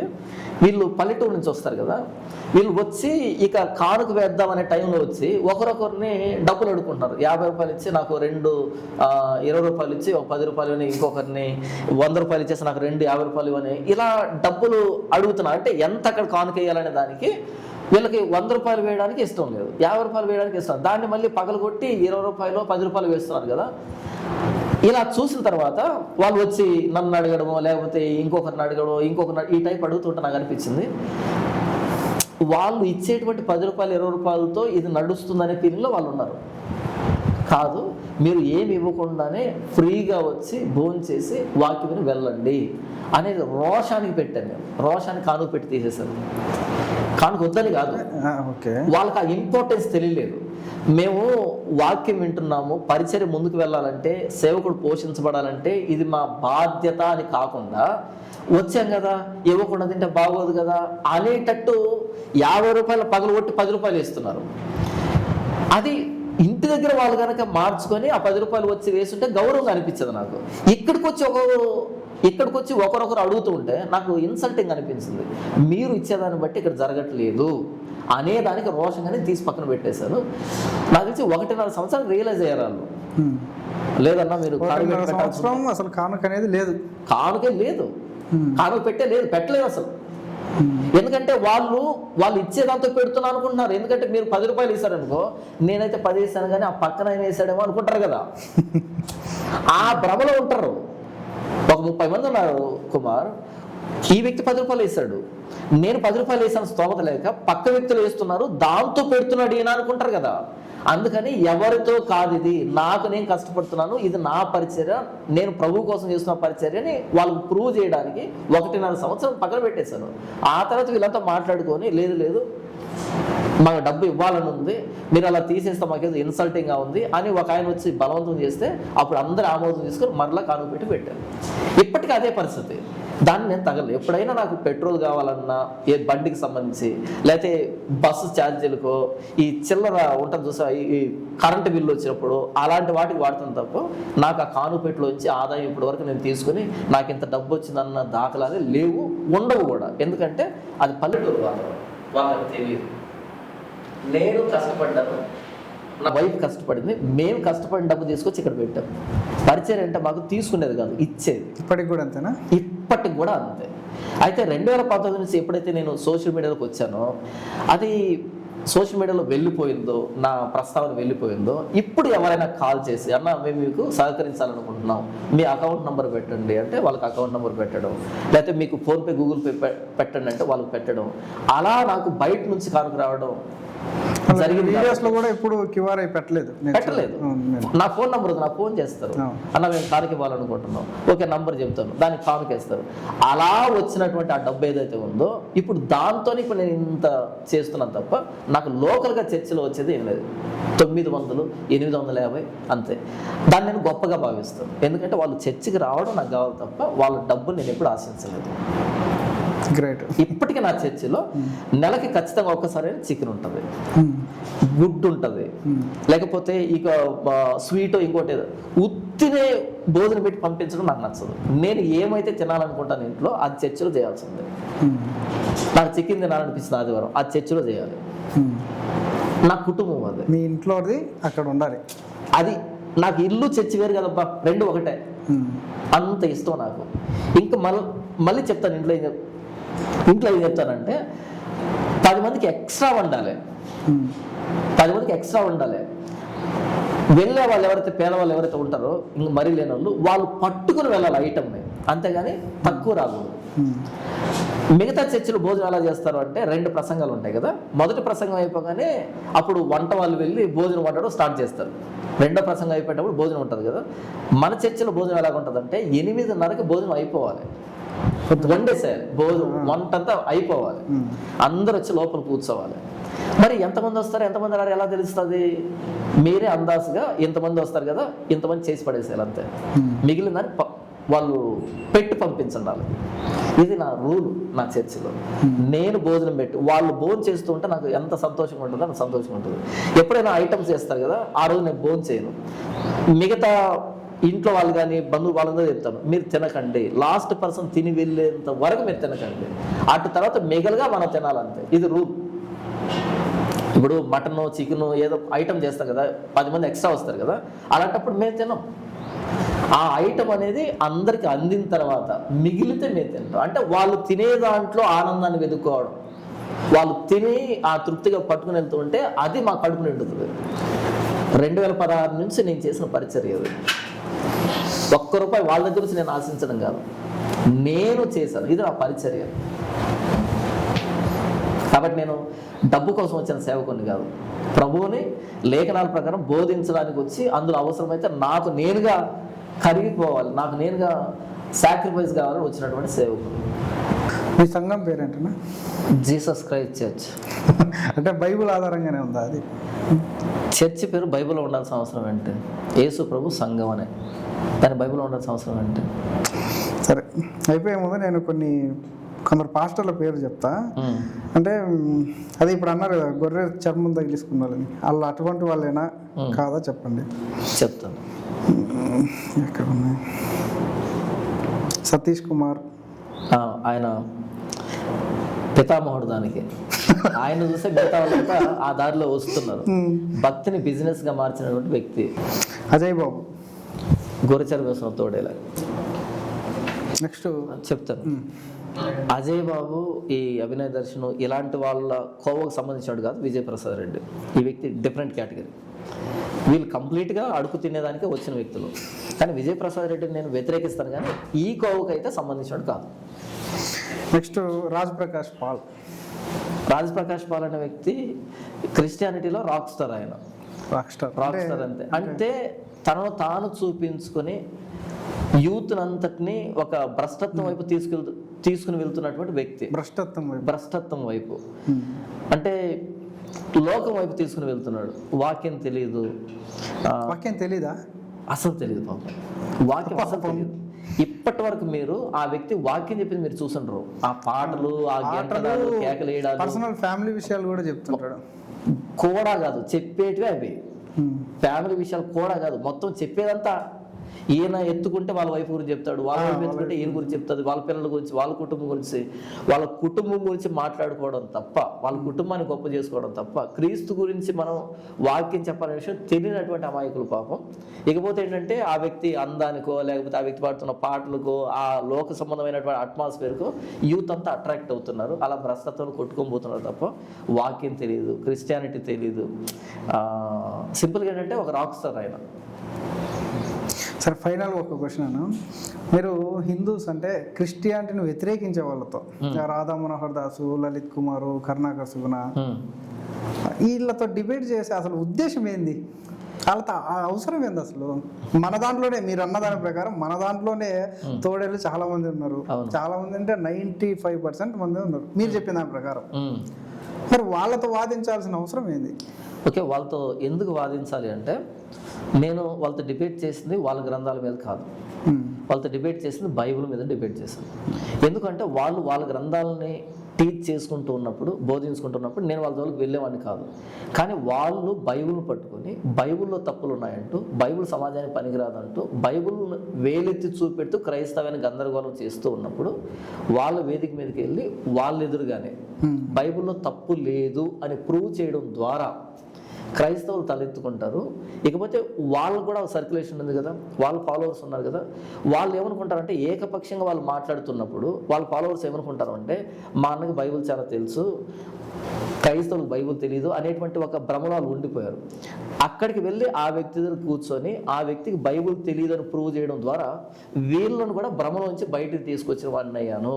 లేదు బైబుల్లో సమాధానాలు ఉన్నాయి, వీళ్ళు వక్రీకరిస్తున్నారు వీళ్ళ స్వార్థం కోసం అని వాళ్ళ రియాలిటీ వాళ్ళకి అర్థం కావాలన్నా, లేకపోతే వీళ్ళు చేస్తున్నటువంటి వెటకారం ఆ వెకిలి చేష్టలు ఏవైతే ఉన్నాయో క్రైస్తవాన్ని వెకిరించడానికి బైబుల్ పట్టుకొని అలా కృంగిపోతున్న క్రైస్తవుల్ని లేవనెత్తాలన్నా సరే నేను వెళ్ళి వాళ్ళ వేదిక మీద కూర్చోవాల్సిందే, వాళ్ళతో ముఖాముఖిగా తలపడాల్సిందే. అలా అటు వాళ్ళని భ్రమలోంచి బయటకు తీసుకురావాలి, వీళ్ళు తలెత్తుకునేటట్టుగా చేయాలి అంటే, లేదా మిగిలిన వ్యక్తులు కూడా మనం వాళ్ళ గ్రంథాలు తగలకుండా బైబుల్లోనే వెళ్ళి ప్రతిదాన్ని సమాధానం చెప్పొచ్చు అనే మోటివేషన్ని నెక్స్ట్ జనరేషన్కి ఇవ్వాలన్నా సరే నేను అక్కడ కూర్చోవాల్సి ఉంది. అవతల వ్యక్తి ప్రత్యర్థి అయితే ఆ వ్యక్తితో తలపడాలంటే ఖచ్చితంగా నేను రింగులో దిగాలి కదా. కానీ మీ వల్ల చాలా మంది ఇన్స్పైర్ అయ్యి పరువు కూడా పోగొడుతున్నారు. అంటే జాన్ పాల్ గారు మాట్లాడారు, నేను పోయి ఆడేదో పొడుద్దామని పోయి, అంటే మీరు అంటే ఒక టాపిక్ మాట్లాడారు అన్నారు కదా, పేరు చెప్పట్లా, చాలా మంది పోయి అట్లా బలి పరువు తీస్తున్నారు. అవును, అక్కడికి వెళ్ళి వీళ్ళు ఆవేశంగా వెళ్ళి నేనేదో పొడుస్తానని పోవటము, ఆడికి పోయినాక మొత్తం అది రివర్స్ అయి రావటము. ఎప్పుడైనా ఎప్పుడు బాధ అనిపించలేదా అట్లా మీకు? బాధ అనిపించలేదు, ఎందుకంటే వీళ్ళు దానికి అర్హులు, ఆ అవమానానికి వీళ్ళు అర్హులు. ఎందుకంటే ఒక వ్యాజ్యానికి వెళ్ళేటప్పుడు అవతల వ్యక్తి ఏం మాట్లాడుతున్నాడో కసరత్తు చేసి వెళ్ళాలి తప్ప ఆవేశంగా వెళ్తే అవమానం పాలవుతాం కదా. వీళ్ళు అక్కడ వెళ్ళారు కాబట్టి వీళ్ళు ఒరిజినల్గా ఏం తెలియదనే విషయం అర్థమైంది, దానికి సంతోషం కూడా. లేకపోతే బయట ఉండి చాలా హంగామా చేసేవాళ్ళు క్రిస్టియానిటీలో, మాకు అది తెలుసు ఇది తెలుసు అనేది. పరువు పోగొట్టుకుంటే తెలిసింది వాళ్ళకి. పరువు వీళ్ళకి పోయింది, బైబుల్ పోలేదు. అదే వీళ్ళకి పోయింది పరువు. ఎందుకంటే అంటే వీళ్ళకి ఎట్లా పోయింది, వాళ్ళు బైబుల్ కదా అప్పుడు కాదు. ఇలాంటి 100 మంది అక్కడికి వెళ్ళినా సరే, 100 మంది ఆ వ్యక్తి చేతిలో ఓడిపోయినా సరే పరువు పోదు క్రైస్తవానికి. ఎందుకో తెలుసా, అక్కడ జాన్ పాల్ ఉంటే పరిస్థితి ఇంకోలాగా ఉంటుందని మార్కు క్రియేట్ చేసి వచ్చాను నేను. ఎందుకంటే జాన్ పాల్ ఉంటే నా తర్వాత వెళ్ళారు, ఒక ముగ్గురు వెళ్ళిన తర్వాత ఫోన్లు విపరీతంగా వస్తున్నాయి. నేను ఇప్పుడు తెలంగాణలో మీటింగ్లో ఉంటే విపరీతం కాల్స్ వస్తున్నాయి. ఏంటని కాల్ అయితే, అన్నా వాళ్ళు వెళ్ళారన్న, ముగ్గురు వెళ్ళారన్న, జోకర్లు అవుతున్నారు, మీరు ఎక్కడున్నారన్నా, మీరు రెండన్నా అని ఫోన్ చేస్తున్నారు. మరి అది నా డిబేట్ కాదు వాళ్ళ డిబేట్ అంటే, లేదన్నా మీరు రెండన్నా అంటున్నారు. కాబట్టి ఎంతమంది అక్కడికి వెళ్ళి ఓటమి పాలు వెనక్కి వచ్చినా సరే స్టిల్ క్రిస్టియానిటీ మైండ్లో నేను ఉంటాను, జాన్ పాల్ వెళ్తే ఇలా ఉండదు అని. కాబట్టి వాళ్ళు ఎంతమందిని ఓడించా వాళ్ళకి గౌరవం రాదు, వీళ్ళు జోకర్లు అవుతుంటారు అంతే. అక్కడ జాన్ పాల్ ఉంటే పరిస్థితి ఇంకొకలాగా ఉంటుందని మార్క్ క్రియేట్ చేశాం కాబట్టి క్రిస్టియానిటీ పరువు పోదు, వీళ్ళ పరువు పోతుంటుంది అంతే. కానీ మీ స్థాయికి తగ్గిన వాళ్ళతో కూడా డిబేట్ చేస్తున్నారు మీరు. నాకు వ్యక్తులు అనవసరం, నాకు ప్రశ్నే కావాలి, నాకు వ్యక్తులు అనవసరం. ప్రశ్న ఇప్పుడు నేను స్థాయి అని చూసుకుంటూ కూర్చున్నాను అనుకో, నేను ఏమైతే చెప్పాలనుకుంటున్నానో అది సమాజానికి నేను ఇవ్వలేను. ఎందుకంటే నా స్థాయి వ్యక్తులు ఎవడో వచ్చాడు సంవత్సరానికి ఒకడు, నా దగ్గర ఉండిపోతుంది అది. నేను నా స్థాయిని చూసుకోవడానికో నా గొప్పతనాన్ని చూసుకోవడానికో లేను ఇక్కడ. ప్రభువు నాకు ఏం అర్థం చేయించాడో దాన్ని నా సాధ్యమైనంత మేర సమాజానికి ఇవ్వడానికి. నాకెందుకు స్థాయి? నాకు స్థాయి అక్కర్లేదు, ప్రభువు ప్రకటించబడాలి అంతే. దానికోసం నేను ఎక్కడికైనా వెళ్తాను, ఏదైనా చేస్తాను. భయపడతాను, మనిషిగా భయపడతాను, కానీ ప్రభువు నాకు ప్రొటెక్షన్ ఇస్తాడు, ఆ భద్రతను ఆయన చూసుకుంటాడు అనేటువంటి ఆయన మీద విశ్వాసంతో నా భయాన్ని కూడా పక్కన పెట్టి వెళ్తున్నా అంతే. నేనే ధైర్యస్తుని కాదు, ధైర్యంగా ఆ టైప్ కాదు. అయితే ఏంటంటే ప్రభువు పలు సందర్భాల్లో నన్ను విడిపించినటువంటి విధానం ఏదైతే, ఆ చరిత్ర ఏదైతే నా మనసులో ఉందో అది ఇంక ముందుకు వెళ్ళడానికి దోహదం చేస్తూ ఉంది. నేను బలహీనుడిని, నా ప్రభువు బలవంతుడు, ఆయన సమస్తం తెలుసు, ఆయన కాపాడుతాడు అనే ధైర్యం అంతే. ఆయన మీద నమ్మకాన్ని బట్టి, నా స్వతహాగా నేను ధైర్యవంతునేం కాదు. సరే, ఇంటర్వ్యూ అయిపోయే ముందు క్రైస్తవులకు ఏం చెప్పాలనుకుంటున్నారు? క్రైస్తవులకి ఏం చెప్పాలంటే ఏ పాయింట్ ఆఫ్ వ్యూలో అడుగుతున్నారు? అది అంటే ఇప్పుడున్న పాస్టర్లను గురించి కానీ, సంఘాల గురించి కానీ, బోధన గురించి కానీ, వీటన్నిటిని దృష్టిలో పెట్టుకుని ఏం క్లారిటీ ఇవ్వాలనుకుంటున్నారు? అంటే క్రైస్తవానికి నేను ఎప్పటి నుంచో చెప్తున్నదే, Jesus Christ the only solution అనే నా ఛానల్లో 2000కు పైగా వీడియోలు ఉన్నాయి, ప్రసంగాలు ఉన్నాయి. వాటిని వినండి, బైబిల్ ఏం చెప్తుందో తెలుసుకోండి. మనిషిని బట్టో, ఒక సిద్ధాంతాన్ని బట్టో, సంస్థను బట్టో, పాపులారిటీని బట్టో అలా వాక్యాన్ని వినొద్దు. ఈ వ్యక్తికి ఎక్కువ మంది ఫాలోవర్స్ ఉన్నారు, అలా వాక్యం వినొద్దు. తక్కువ మంది ఉన్నారు, అలా వినొద్దు. బైబిల్కి సమాంతరంగా ఉండాలి ఆ వ్యక్తి చెప్పేటువంటి మాట. బైబిల్కి సమాంతరంగా ఉన్నది ఎవరు చెప్పినా సరే తీసుకోండి. అయితే నా కనుచూపు మేరలో నేను ఎవరిని చూపించలేను కాబట్టి భవిష్యత్తులో వస్తారేమో నాకు తెలియదు. ప్రస్తుతానికైతే Jesus Christ the only solution మన ఛానల్లో బైబిల్కి సమాంతరమైన వాక్య వ్యాఖ్యానం దొరుకుతుంది కాబట్టి ఇక్కడికి రండి, ఈ ప్రసంగాలు వినండి, బైబిల్ నేర్చుకోండి. చాలామందికి నేనంటే ఇష్టం ఉండదు, ఎందుకంటే వాళ్ళ అయ్యగారినో వాళ్ళ సిద్ధాంతాన్ని నేను ఖండించుంటాను కాబట్టి నా మీద వ్యక్తిగతంగా వాళ్ళకు ద్వేషం ఉంటుంది. తప్పులేదు, నన్ను మీరు ద్వేషించినప్పటికీ నేనేం బాధపడేది లేదు. నేను అందరి చేత ఆమోదం పొందాలనే ఉద్దేశం కూడా నాకు లేదు. నేను ఎప్పుడైతే సత్యం చెప్పాలని డిసైడ్ అయ్యానో నాకు శత్రువులు ఎక్కువ అవుతారని నాకు తెలుసు. ఆ మాత్రం అమాయకుడు నేను కాదు. నా మీద ద్వేషాన్ని పక్కన పెట్టి వాక్యాన్ని వాక్యంగా వినండి. ఇకపోతే నా మీద ఆరోపణలు సృష్టించి నన్ను సమాజంలో చెడ్డగా చిత్రీకరించాలనుకుంటారు వాళ్ళందరికీ నేను చెప్పాలనుకున్న విషయం ఏంటంటే, జాన్ పాల్ అనే వ్యక్తి మంచోడు కాదని మీరు ప్రూవ్ చేయాల్సిన అవసరం ఏమీ లేదు. నాకు నేనే చెప్తాను, నేను మంచోడిని కాదు, నీతిమంతుడు లేడు, ఒక్కడు లేడు. బైబిల్ చాలా స్పష్టంగా చెప్పింది. ఏ మనిషి నీతిమంతుడు కాదు, నీతిమంతుడు లేడు, ఒక్కడు లేడు. కాబట్టి ప్రత్యేకంగా జాన్ పాల్ అనే వ్యక్తి చెడ్డోడు అని చెప్పాల్సిన అవసరం ఏమీ లేదు. నేను వేదికకి ప్రకటిస్తూ ఉన్నది నేను చాలా మంచోడిని, నాలాగా మంచిగా కావాలంటే మీరు ఎలా చేయండి అనే సూత్రాలు చెప్పడానికి నేను వేదిక ఎక్కట్లేదు. ప్రభు అయిన యేసుక్రీస్తు వారు నీతిమంతుడు, ఆయన పరిశుద్ధుడు, ఆయన పాపుల రక్షకుడు అని ప్రకటిస్తున్నాను. కాబట్టి క్రీస్తుని ప్రకటిస్తున్నాను తప్ప నన్నేం ప్రకటించుకోవట్లేదు. నన్ను ప్రకటించుకునే దానికి క్రీస్తు అక్కర్లేదు. కాబట్టి జాన్ పాల్ అనే వ్యక్తి చెడ్డోడని అంత అన్వేషణ చేసి అంత సమయాన్ని వృధా చేసుకోవాల్సిన అవసరం లేదు ఎవరికి. ఓకేనా? వాక్యాన్ని వాక్యంగా చూడండి. ఈ మాటతో మిమ్మల్ని వ్యతిరేకించే వాళ్ళకి మళ్ళీ పాయింట్ ఇచ్చినట్టే కదా. ఏంటి పాయింట్ ఇచ్చేది? జాన్ పాల్ మంచోడు కాదు. నేను ఇప్పటి నుంచి కదా, ఎప్పటి నుంచో చెప్తున్నా కదా. నేను క్రీస్తు నమ్ముకున్నా కాబట్టి ఇలా ఉన్నాను తప్ప క్రీస్తు నమ్ముకోకపోతే నేను మంచోడు నేను కాదు కదా. ఇప్పుడు మంచోళ్ళే కదా. ఇప్పుడు కాదు, నేను చనిపోయే లాస్ట్ సెకండ్ దాకా నేను మంచోడిని కాదు, ఎవరు కాదు. కాబట్టి ప్రత్యేకంగా జాన్ పాల్ అనే వ్యక్తి ఎలా అంటాడు అలా అంటాడు అని టైం ఎందుకు వేస్ట్ చేసుకుంటారు? క్రీస్తు మంచివాడు, ఆయన పరిశుద్ధుడు, ఆయన గురించి ప్రకటిస్తున్నాను తప్ప నన్ను నేను ప్రకటించుకునేదానికి ఇక్కడ లేను. కాబట్టి నా మీద టైం వేస్ట్ చేసుకునే బదులు ఆ టైంలో ఇంకేదైనా పని చేసుకుంటే మంచిది. ఒకవేళ ఈ సోషల్ మీడియాలో చాలామంది ఏంటంటే, అన్న దానికి సమాధానం ఏంటి, దీనికి సమాధానం ఏంటి అని అడుగుతున్నారు. అన్న వాళ్ళు వీడియో చేశారు, వీళ్ళు అది చేశారు, ఇది చేశారు అడుగుతున్నారు కదా. నేను ఒకటే చెప్తున్నాను వాళ్ళందరికీ ఏంటంటే, అది విన్న తర్వాత వాళ్ళు ఏమైనా ఆధారాలు చూపెడితే, అన్న ఈ ఆధారాలకి మాకు ఇది నమ్మాలి అని అనిపించిందంటే నమ్మేసేయండి దాన్ని.